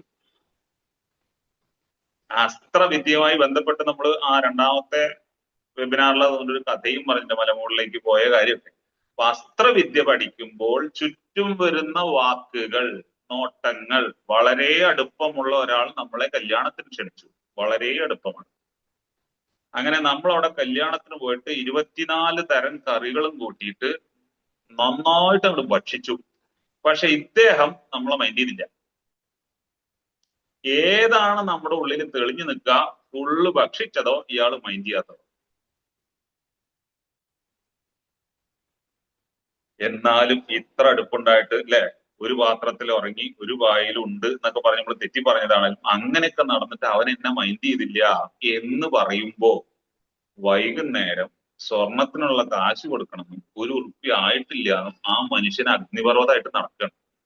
ഈ അഗ്നിപർവ്വതമായിട്ട് നടക്കുന്ന മനുഷ്യൻ ആൾക്കാരോട് നിന്ന് ചിരിച്ചെന്ന് വരുത്തണേ ഉള്ളൂ. കാരണം അങ്ങനെയാണ് അദ്ദേഹത്തിന്റെ മനസ്സ്. ആ സമയത്ത് ഈ ചിന്ത അസാധ്യമായിട്ട് ബ്രെയിനിലേക്ക്, നമ്മൾ ചിലപ്പോ അങ്ങനെ മുന്നോട്ട് നോക്കിയിരിക്കുമ്പോൾ മക്കളോട് ചോദിക്കാറില്ല എവിടേക്കാടാ നോക്കിയെന്ന് വെച്ച് കൈ ഇങ്ങനെ ആക്കില്ലേ. അപ്പൊ ചിന്ത ഭയങ്കരമായിട്ട് നമ്മളെ സ്വാധീനിച്ച കാഴ്ച മങ്ങും. അപ്പൊ നമ്മൾ അതിലേക്ക് പോകും, കാഴ്ചന്റെ കട്ടറപ്പെടും. അങ്ങനെ അദ്ദേഹം ഈ ടെൻഷൻ നെറുകിലടിച്ച് നിൽക്കുന്ന സമയത്ത് നമ്മുടെ മുഖമല്ല മകളുടെ മുഖമാണ് ആഭരണത്തിന് കാശ് കിട്ടിയിട്ടില്ല എന്നുള്ള ചിന്ത മാത്രം മതിച്ചിട്ടാണ് നമ്മൾ കണ്ടിട്ടില്ല. പക്ഷെ നമ്മുടെ ഉള്ളിൽ ഭക്ഷണം കഴിച്ചതും പോയി, ആ കുട്ടീനെ അനുഗ്രഹിക്കാനും മറന്നു, നേരെ തിരിച്ചു പോകുന്നു. ഇത് പഞ്ചതന്മാത്ര സായക എന്ന് പറയുന്ന ദേവീഭാവമാണോ, അത് നമ്മുടെ ഉള്ളിലെ പ്രിജുഡൈസ്ഡ് തിങ്കിങ്, മുൻവിധിയോടുകൂടി ചിന്തിക്കുക എന്നുള്ള സാധനം. പഞ്ചതന്മാത്ര സായക എന്ന് പറയുന്ന പുഷ്പം കൊണ്ടുള്ള ബാണം നമ്മളിൽ പ്രവർത്തിക്കാനുള്ള എളുപ്പ വഴി മുൻവിധിയോടുകൂടി ചിന്തിക്കാതിരിക്കുക. അത് ഇങ്ങനെയായിരിക്കും നമ്മൾ തീരുമാനിക്കണ്ട, അത് അങ്ങനെ ആവില്ല. നമുക്കൊന്നും ചെയ്യാൻ കഴിയാത്ത കാര്യങ്ങളിൽ ടെൻഷൻ അടിക്കാതിരിക്കുക. നമ്മുടെ പല പ്രശ്നങ്ങളും സംഘർഷങ്ങളും നോക്കുമ്പോൾ നമുക്കൊന്നും ചെയ്യാൻ കഴിയാത്ത കാര്യത്തിലാണ് നമ്മുടെ സംഘർഷം. പ്രധാനമന്ത്രി ചെയ്യേണ്ട കാര്യത്തില്, മുഖ്യമന്ത്രി ചെയ്യേണ്ട കാര്യത്തില്, അപ്പുറത്തുള്ള PWD ഓഫീസ് ചെയ്യേണ്ട കാര്യത്തിൽ നമ്മൾ ടെൻഷൻ അടിക്കാം.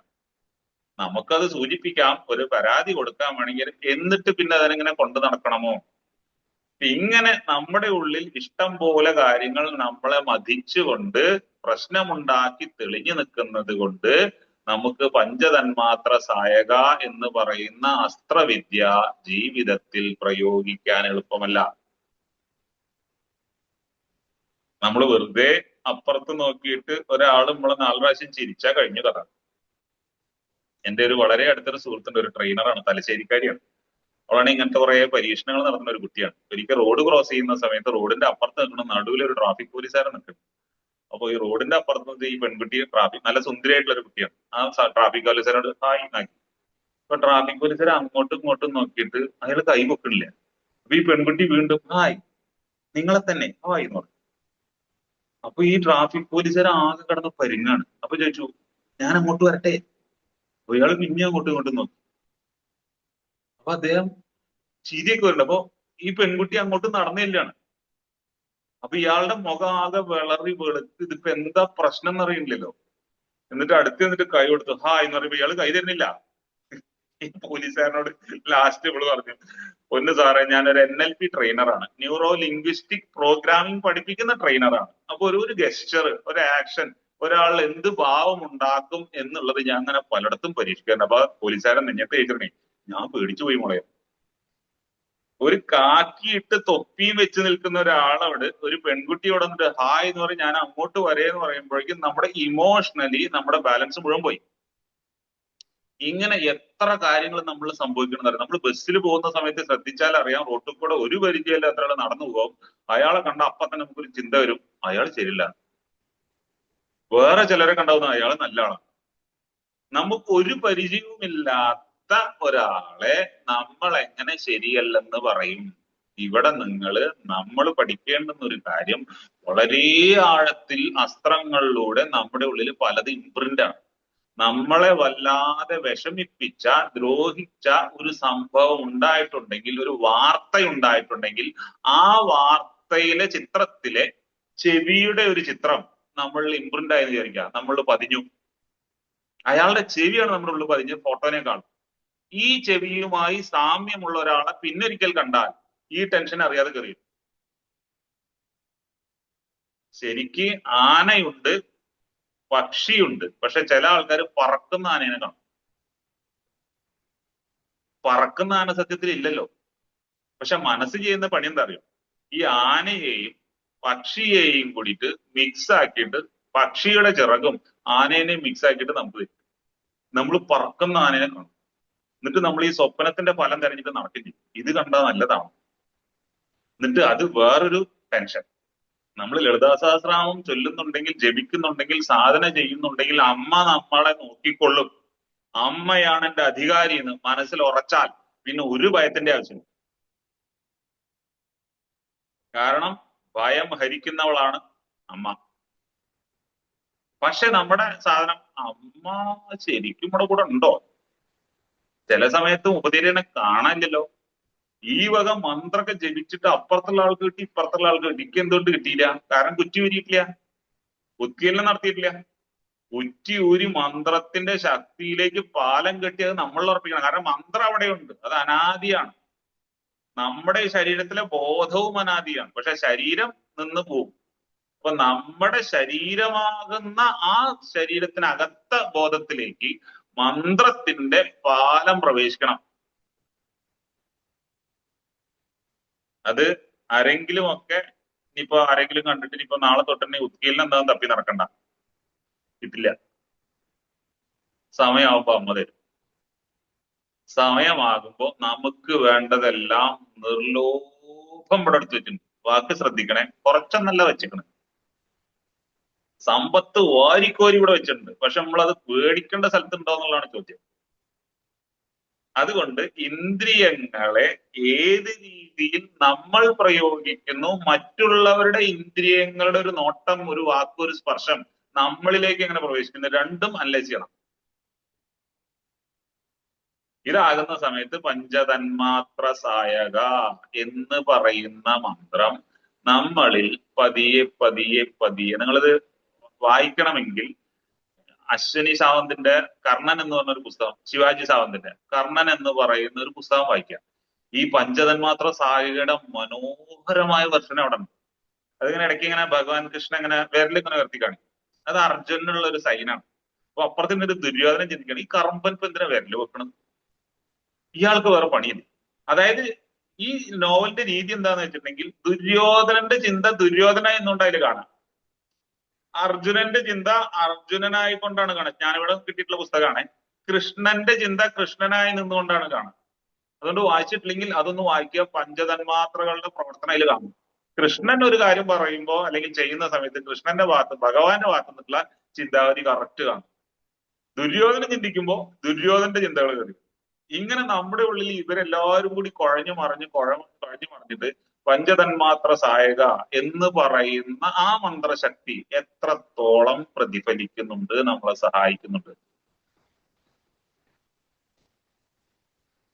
അപ്പൊ നമ്മളിന്ന് നോക്കിയത് അമ്മയെ പിടിച്ചു തിന്നേണ്ട ഒരു സാധനം നോക്കി. ഇന്ന് മുതൽ ഏത് മന്ത്രമാണോ നമ്മൾ ഉപാസിക്കുന്നത്, നമ്മൾ ജപിക്കുന്നത്, അത് നമ്മളിൽ അലിഞ്ഞ് ചേരുന്നതായിട്ട് അനുഭവിക്കുക. നെയ്വിളക്ക് കത്തിച്ചു വെക്കുന്നുണ്ടെങ്കിൽ വളരെ നല്ലത്. അതിനൊപ്പം രാവിലെ നിങ്ങൾ നെയ്യ് സേവിച്ചിട്ട് ഒന്ന് ജപിക്കാൻ നോക്കുക. നിങ്ങൾ ഏത് മന്ത്രമാണോ ഉപയോഗിക്കുന്നത് അത് ആ നെയ്യിന്റെ ആ വായുഭാഗത്ത് വെച്ചിട്ട് സ്മരം യോനിം ലക്ഷ്മിം ത്വതേ വിധമാതോ തവ മനോർ നിധായകേ നിത്യേ നിരവധി മഹാഭോഗരസിക ഭജന്തിത്വാം ചിന്താമണി ഗുണതിബദ്ധാക്ഷവലയ ശിവാഗ്നൗ ജുഹന്തി സുരഭീകൃത ധാരാഹുതിശതേ. ഈ മന്ത്രം പറയാൻ കാരണം സൗന്ദര്യലഹരിയിൽ ഒരു സാധനമാണ്, കാമധേനുവിന്റെ നെയ്യ് കൊണ്ട് ശിവാഗ്നിയിൽ ആഹുതി ചേരണം പറഞ്ഞത്. അപ്പൊ കാമധേനുവിന്റെ നെയ്യ് എന്ന് ചൊല്ലിയിട്ട് നമ്മൾ നെയ്യിലേക്ക് തന്നെ ഈ മന്ത്രം അങ്ങോട്ട് വിടുമ്പോ ഇങ്ങനെ വെച്ച് ചെയ്യുന്ന സമയത്ത് നെയ്യുള്ള കുപ്പിയിലേക്ക് ഈ മന്ത്രത്തിന് ശക്തി ഉണ്ടോ, വൈബ്രേഷൻ ഉണ്ടോ?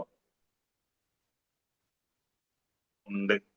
അപ്പൊ നമ്മളെ വാക്ക് കൊണ്ട് മന്ത്രം ജപിക്കുന്ന സമയത്ത് അതിലേക്ക് പ്രവേശിച്ചാൽ ആ നെയ്യിന്റെ ഭരണിയിലേക്ക്, ആ ബോട്ടലിലേക്ക് എന്നും ഇത് ചെയ്താൽ ആ നെയ്യും ശക്തിമത്തായി നമ്മുടെ മന്ത്രവും അതിലേക്ക് ലയിച്ച് നമ്മളിലേക്ക് ലയിച്ചു ചേർന്ന് നമ്മള് കാളി അമ്മയെ പിടിച്ചു തിന്നും, ലളിത അമ്മയെ പിടിച്ചു തിന്നും. ലളിതാമ്മയെ പിടിച്ചു തിന്നുക എന്ന് പറഞ്ഞാൽ വാക്ശക്തിയാകുന്ന മന്ത്രം നമ്മളിൽ ലയിച്ചു ചേർന്ന് നമ്മുടെ ഈ ശരീരം മന്ത്രശരീരമായി മാറുന്ന പ്രോസസ്സാണ്.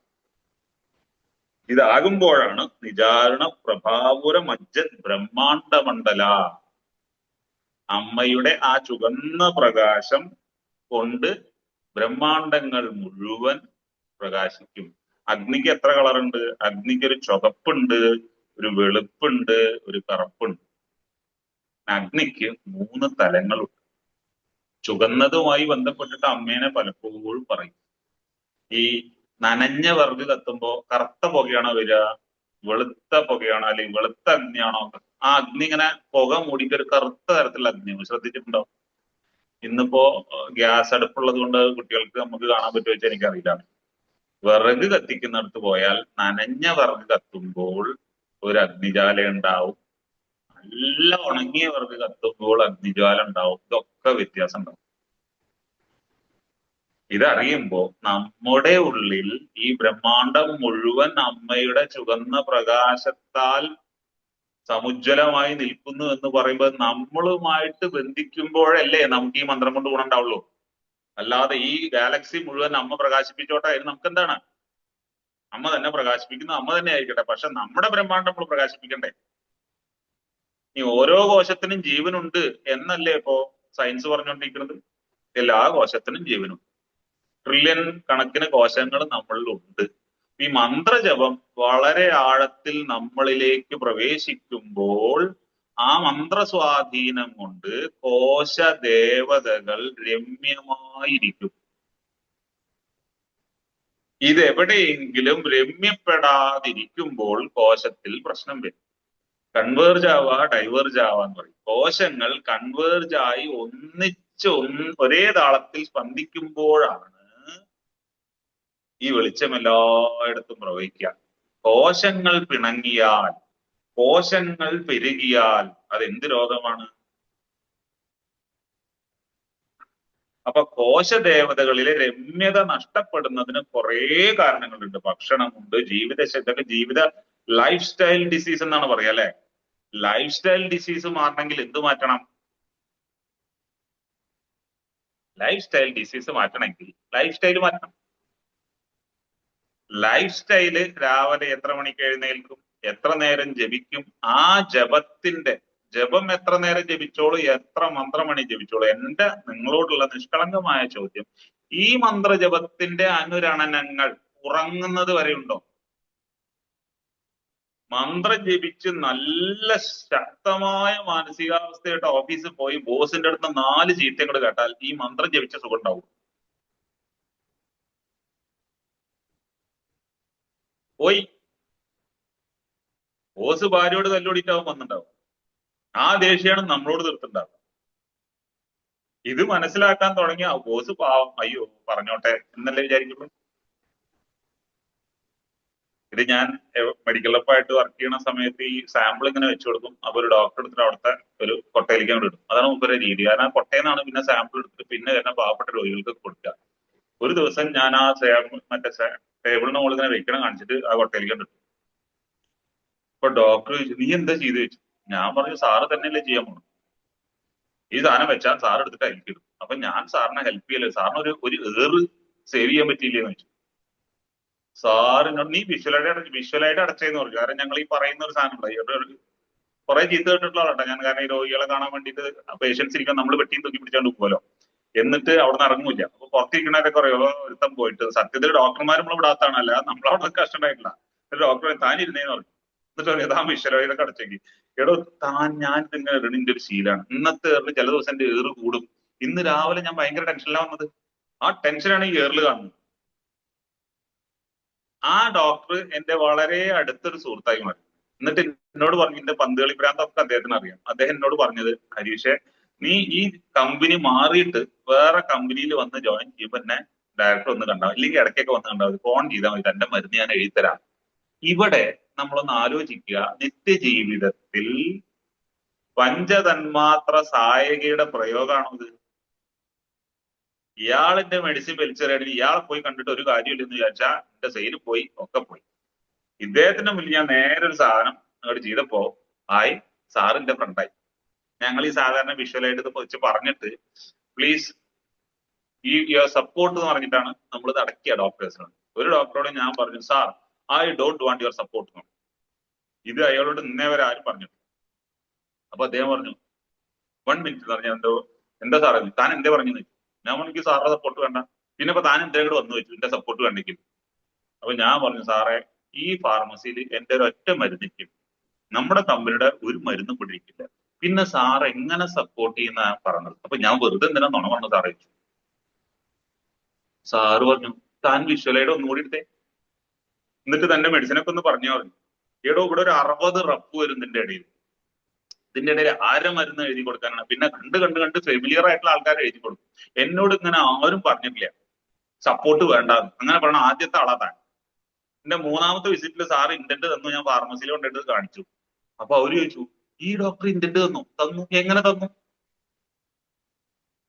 പഞ്ചതന്മാത്ര സായക നിത്യജീവിതത്തിൽ അപ്പുറത്തിരിക്കുന്ന ആളിന്റെ വൈകാരിക തലത്തെ അറിഞ്ഞുകൊണ്ട് അതിനെ നോർമലൈസ് ചെയ്യാനുള്ള പ്രതിപ്രവർത്തനം നമ്മളിലൂടെ പെരുമാറ്റമായി ഒഴുകുമ്പോൾ നിത്യജീവിതത്തിൽ പഞ്ചതന്മാത്ര സായക എന്ന മന്ത്രം നമ്മൾ പഠിച്ചു.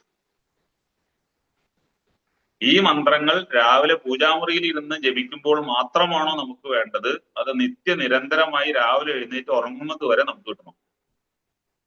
കിട്ടണമെങ്കിൽ മന്ത്രശരീരിയായി ഇരുന്നു കൊണ്ട് കണ്ണും കാതും തുറന്നു വെച്ച് അപ്പുറത്തിരിക്കുന്ന ആളുടെ ശബ്ദ വ്യതിയാനത്തിലൂടെ അദ്ദേഹം ടെൻഷനിലാണോ സന്തോഷത്തിലാണോ എന്ന് മനസ്സിലാക്കാൻ കഴിഞ്ഞ് അതിനൊരു പ്രതിപ്രവർത്തനം നടത്താൻ കഴിഞ്ഞാൽ പഞ്ചതന്മാത്ര സായക എന്ന് പറയുന്ന മന്ത്രം നിത്യജീവിതത്തിൽ അമ്മ നിങ്ങൾക്ക് അനുഗ്രഹമായി തന്നു.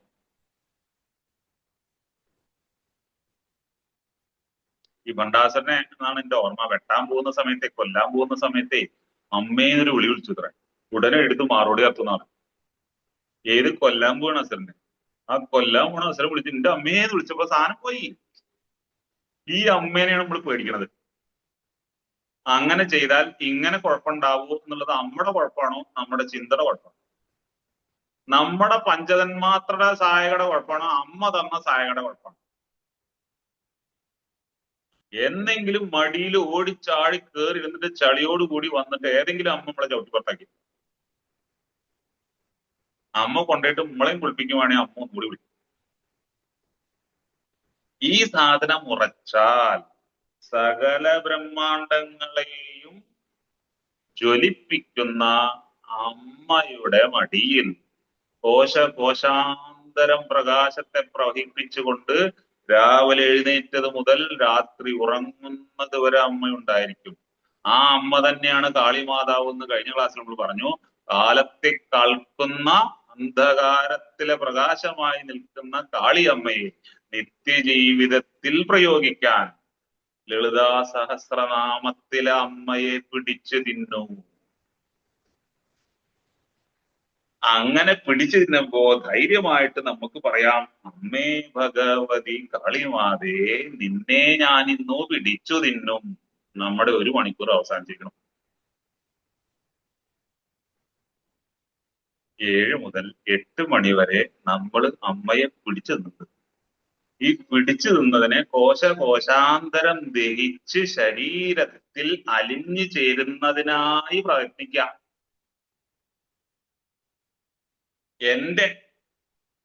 ഞാൻ എന്ന് ലളിതാ സഹസ്രനാമം തുടങ്ങിയോ എന്റെ അമ്മയോടുള്ള ചോദ്യം ഇതായിരുന്നു.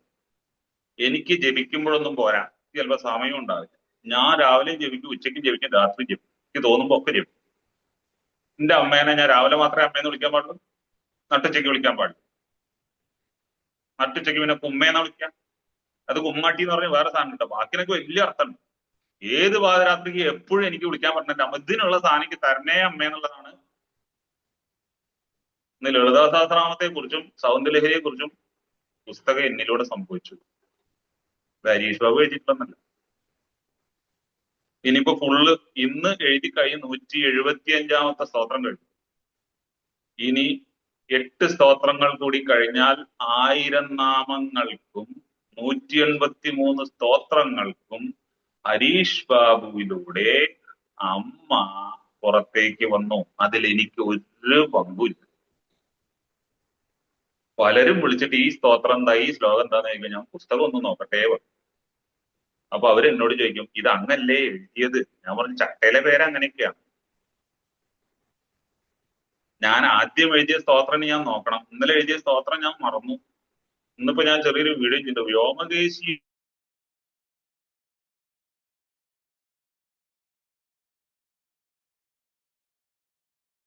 എന്നൊരു മന്ത്രം ഉണ്ട്. മുന്നോട്ട് പോകുമ്പോൾ മുടിയും കാണണം.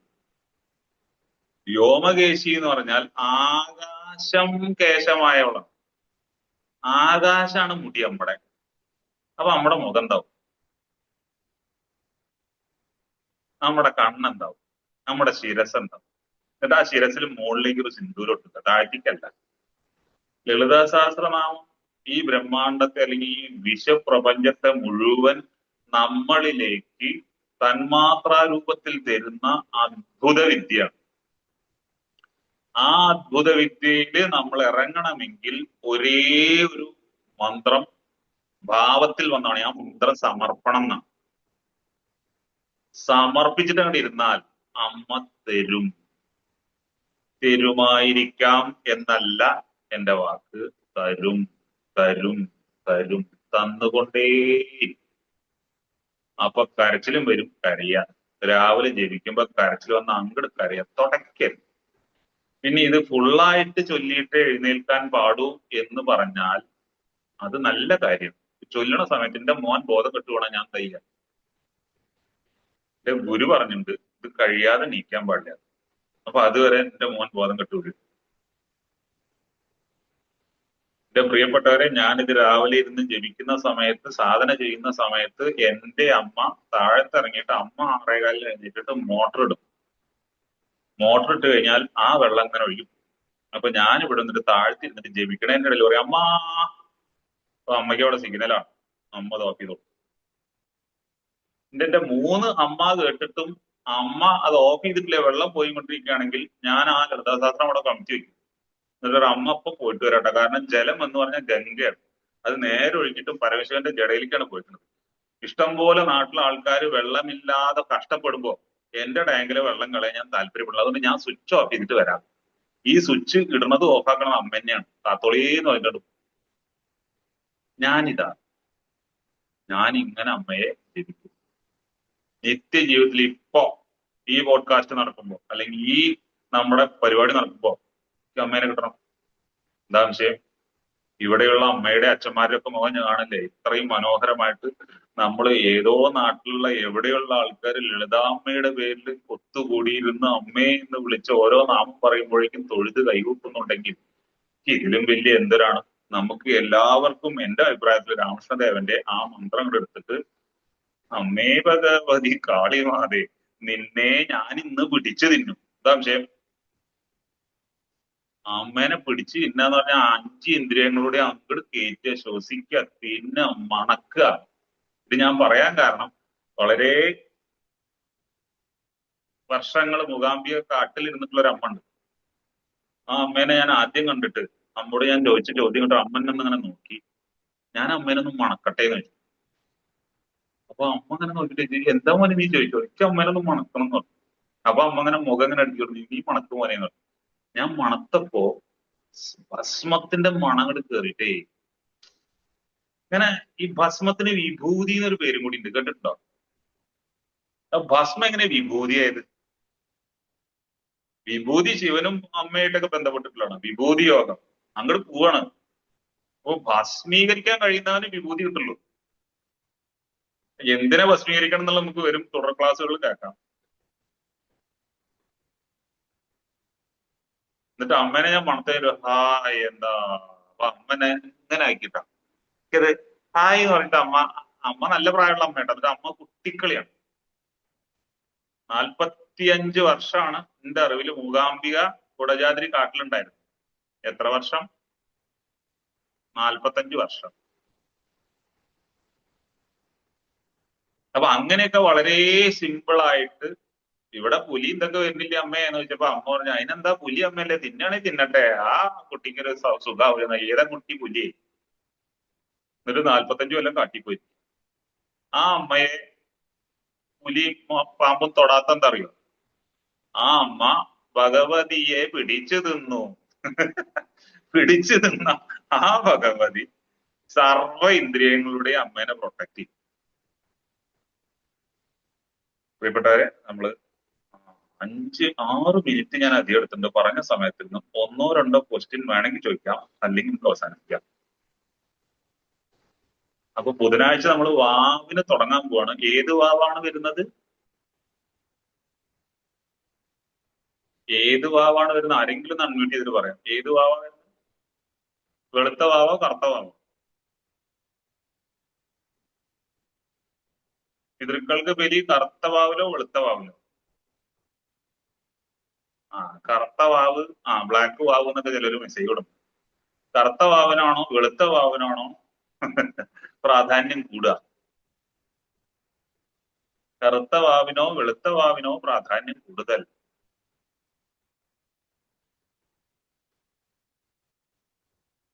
മാവാസി. മാവാസി എന്നാണ് അതിന്റെ പേര്. ഞാനിപ്പോ ഗുരുപൂർണിമയുടെ അന്ന് ഞാൻ അവിടെ പോയിട്ട് ശ്രീ രവിശങ്കറിന്റെ ആൾക്കാർ വിളിച്ചിട്ട് ഒരു പരിപാടിക്ക് പോയിട്ടുണ്ടായിരുന്നു. അന്ന് ഗുരുപൂർണിമയായിട്ട് പിന്നെ പൗർണമിയാണല്ലോ. അപ്പൊ ഞാൻ ചോദിച്ചു പൗർണമിക്ക് നല്ല കാര്യം, പിന്നെ അമാവാസിന് എന്താ ചോദിച്ചു. അമ എന്ന് പറഞ്ഞാൽ കൂടെ എന്നാണ് അർത്ഥം. വാസി എന്ന് പറഞ്ഞാൽ വസിക്കുന്നവൻ, കൂടെ വസിക്കുന്നവനാണ്. അത് നമ്മുടെ മനസ്സാണ്.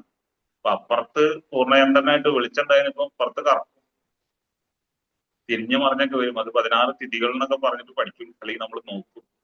അമാവാസി എന്ന് പറഞ്ഞാൽ ഏറ്റവും കൂടുതൽ നമ്മൾ ഉപാസന ജപം കൂട്ടേണ്ട സമയം.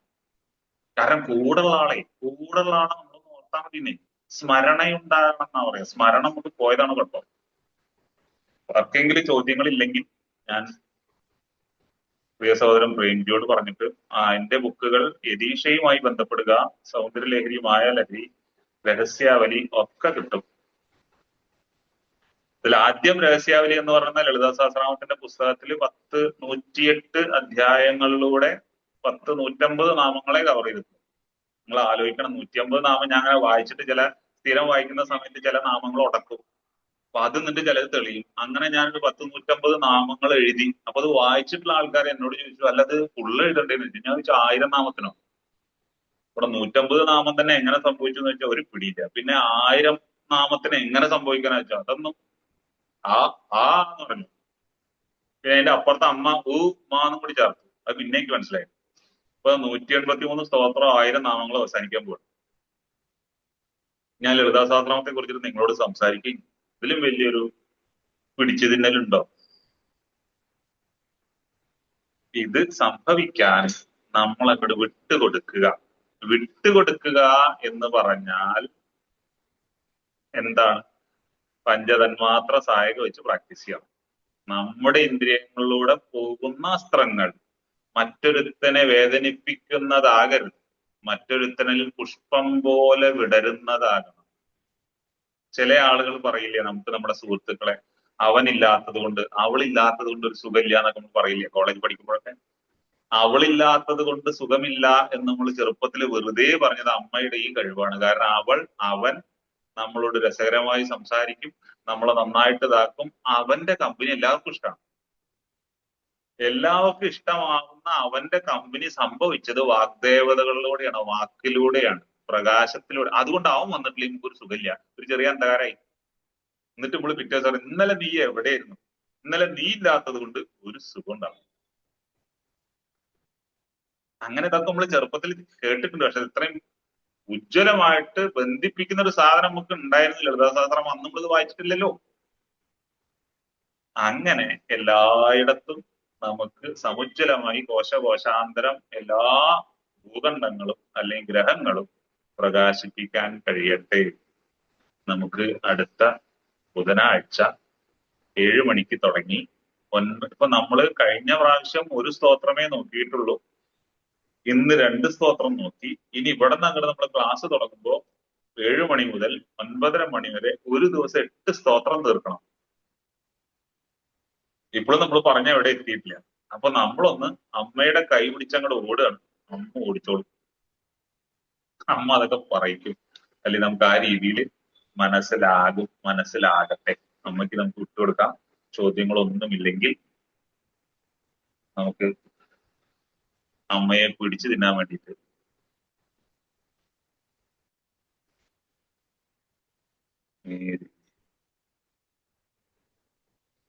അതെ, ഈ നെയ്യിന്റെ സംശയങ്ങൾ കുറച്ച് ആൾക്കാർ ചോദിച്ചതുകൊണ്ടാണ് ഞാനത് പറഞ്ഞത്. അപ്പൊ നിങ്ങൾ ഒരു നെയ്വിളക്കാകുക. ആ നെയ്വിളക്ക് രാവിലെ നെയ്യ് ഭക്ഷിച്ചു കൊണ്ട് അങ്ങോട്ട് കൊളത്തി വെക്കുക. അഗ്നിമണ്ഡലത്തിൽ ഭജിച്ചിട്ടാണ് നമ്മുടെ ഉള്ളിൽ എല്ലാ സാധനവും ഉണ്ടാവുന്നത് ആണല്ലോ. അപ്പൊ അഗ്നിയിലേക്ക് അർപ്പിക്കുന്ന നെയ്യ് നമ്മള് സഹസ്രനാമം ചൊല്ലുന്ന ആളുകൾക്ക് ബലിതർപ്പണം ചെയ്തിട്ടില്ലെങ്കിലും കുഴപ്പമില്ല. അത് ബലി എന്ന് പറഞ്ഞാൽ ബലപ്പെടുത്തുന്ന ഒരു സാധനമാണ്. എന്നെ പോറ്റി വളർത്തിയ, എന്നെ ഞാനാക്കിയ, ഈ പ്രപഞ്ചത്തിലേക്ക് വിട്ട പൂർവികർക്കും അച്ഛനും അമ്മയ്ക്കൊക്കെ നന്ദി പറയുന്നതാണ് ബലി. നന്ദി പറയുന്നത് ബലിയാണെങ്കിൽ നമ്മൾ ചെയ്യണോ ചെയ്യണ്ടേന്ന് നമുക്ക് തീരുമാനിക്കാം. ഒരു 500 രൂപയുടെ പേന മേടിച്ചെന്ന ഒരാൾക്ക് നമ്മൾ നന്ദി പറയുന്നു. ഒരു 10,000 രൂപയുടെ സമ്മാനം മേടിച്ചെന്ന ആൾക്ക് നന്ദി പറയും. പക്ഷെ ജനിച്ച് മരിക്കുന്നത് വരെ ഈ മനസ്സും ശരീരവുമാണ് നമ്മൾ ഉപയോഗിക്കുന്നത്. ആ മനസ്സും ശരീരവും ആരിലൂടെ വന്നു, ആര് തന്നു? ഈ ബോധമുണ്ടെങ്കിൽ പുഴയിൽ പോയിട്ടില്ലെങ്കിലും ബലിയിടാൻ വേണ്ടി മനസ്സുകൊണ്ടെങ്കിലും നമ്മൾ വീട്ടില് ഒരു 10 മിനിറ്റ് ഇരിക്കും. എന്നിട്ട് പിതൃക്കളോട് അങ്ങോട്ട് പ്രാർത്ഥിക്കുക. കാത്തോളണേ. അച്ഛനിൽ നിന്നും അമ്മയിൽ നിന്നും മുതുമുത്തച്ഛ അങ്ങനെ 7 പരമ്പര നമ്മളിൽ പിടിയുണ്ടെങ്കിലേ പരമ്പരയാണ്. പരമ്പരയിലൂടെ കടന്നു വന്നാണ് നമ്മൾ. എന്നിട്ട് പരാത്പര നമ്മൾ ലളിതശാസ്ത്രത്തിൽ പഠിക്കണുണ്ട്. എന്നിട്ട് ആ പരമ്പരയെ ഓർത്തിട്ടില്ലെങ്കിലോ? പരമ്പരയെ ഓർക്കാൻ കഴിഞ്ഞിട്ടില്ലെങ്കിൽ നമ്മളെ പമ്പരം പോലെ കറക്കും. കാരണം ഇതിലിരിക്കുന്ന പലർക്കും കുറച്ചു കാലം മുന്നേ ലളിതാസഹസ്രനാമം കേട്ടിട്ടുണ്ടാവില്ല, ജപിച്ചിട്ടുണ്ടാവില്ല, എങ്ങനെയെന്ന് അറിയണം എന്ന് വിചാരിച്ചിട്ടില്ല. ഇപ്പോ സൂം എന്ന് പറയുന്ന ആളുടെ സഹായത്തിൽ ലളിതാസഹസ്രനാമത്തെ നമ്മൾ ഇതാര് തന്നു ഇങ്ങനെ ഒരു തോട്ട്? പിതൃക്കൾ കളിച്ചിട്ടില്ല എന്നാണോ വിചാരിക്കണേ? പൂർവികർ കളിച്ചിട്ടില്ല എന്നാണോ കരുതുന്നേ? അതുകൊണ്ട് നിങ്ങൾ പുഴയിലോ കടലിലോ മണപ്പുറത്തോ പോയി ചെയ്തോ എന്നുള്ളത് കാര്യമല്ല. ചെയ്യാൻ പറ്റുമെങ്കിൽ ചെയ്യുക. അല്ലെങ്കിൽ ബലിയുടെ ദിനം മനസ്സിലെങ്കിലും നിങ്ങൾ പുഷ്പവും ചന്ദനൊക്കെ മനസ്സിൽ ചിന്തിച്ച് നമുക്ക് ചെയ്യാൻ കഴിഞ്ഞാൽ വളരെ നല്ലതാണ്. ചോദ്യങ്ങളൊന്നുമില്ലെങ്കിൽ അവസാനിക്കാം. വളരെ സന്തോഷം. അമ്മയുടെ കാര്യം കേൾക്കാൻ വേണ്ടി അമ്മ രൂപത്തിൽ, അച്ഛൻ രൂപത്തിൽ, ചേട്ടൻ രൂപത്തിൽ, അനിയത്തി, ചേച്ചി രൂപത്തിലൊക്കെ വന്ന എല്ലാ അമ്മമാർക്കും നമുക്ക് ബുധനാഴ്ച കണ്ടുമുട്ടാം എന്ന് പ്രതീക്ഷിക്കുന്നു. എനിക്ക് എന്തെങ്കിലും പറയാനുണ്ടെങ്കിൽ പറയാം.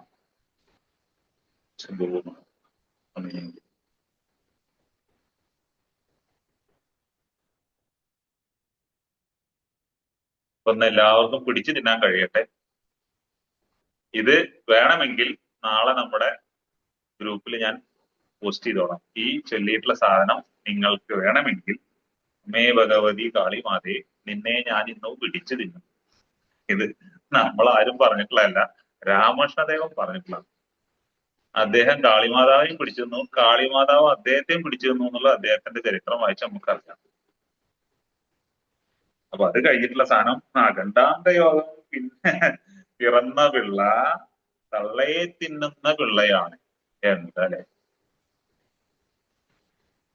തള്ള എന്നൊന്നും വിളിക്കുമ്പോ അതിൽ വളരെ ഡീപ്പായിട്ടുള്ള മീനിങ്സ് ഉണ്ട് കേട്ടോ.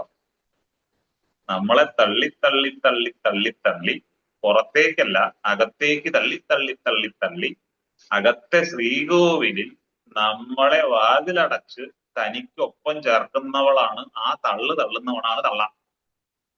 അല്ലാതെ തള്ളെ എന്ന് വിളിച്ചിട്ട് ബഹുമാനില്ലാതെ വിളിക്കണ്ട എന്ന് പറയരുത്. ആ തള്ളു മനസ്സിലാവാനായിട്ടാണ്. തള്ളുന്നവരാരോ നമ്മളെ തള്ളുന്നത് യതീഷ തള്ളിയിട്ടും ലളിതാ സഹസ്രനാമം തള്ളിയിട്ടും പ്രേംജിയുടെ ഉദ്യമം തള്ളിയിട്ടും ഒക്കെ അല്ലേ നമ്മൾ ഇങ്ങനത്തെ പല പ്രോഗ്രാമിനും വന്നിരിക്കുന്നത്. അപ്പൊ നമ്മളെ തള്ളിയ പ്രേംജിക്കും യതീഷയ്ക്കും ഇത് ഫേസ്ബുക്കിലും യൂട്യൂബിലും സൂമിലും കാണിക്കുന്ന ഇവരൊക്കെ നമ്മുടെ തള്ളമാനാണ്. എല്ലാറ്റിനോടും നന്ദി പ്രകാശം.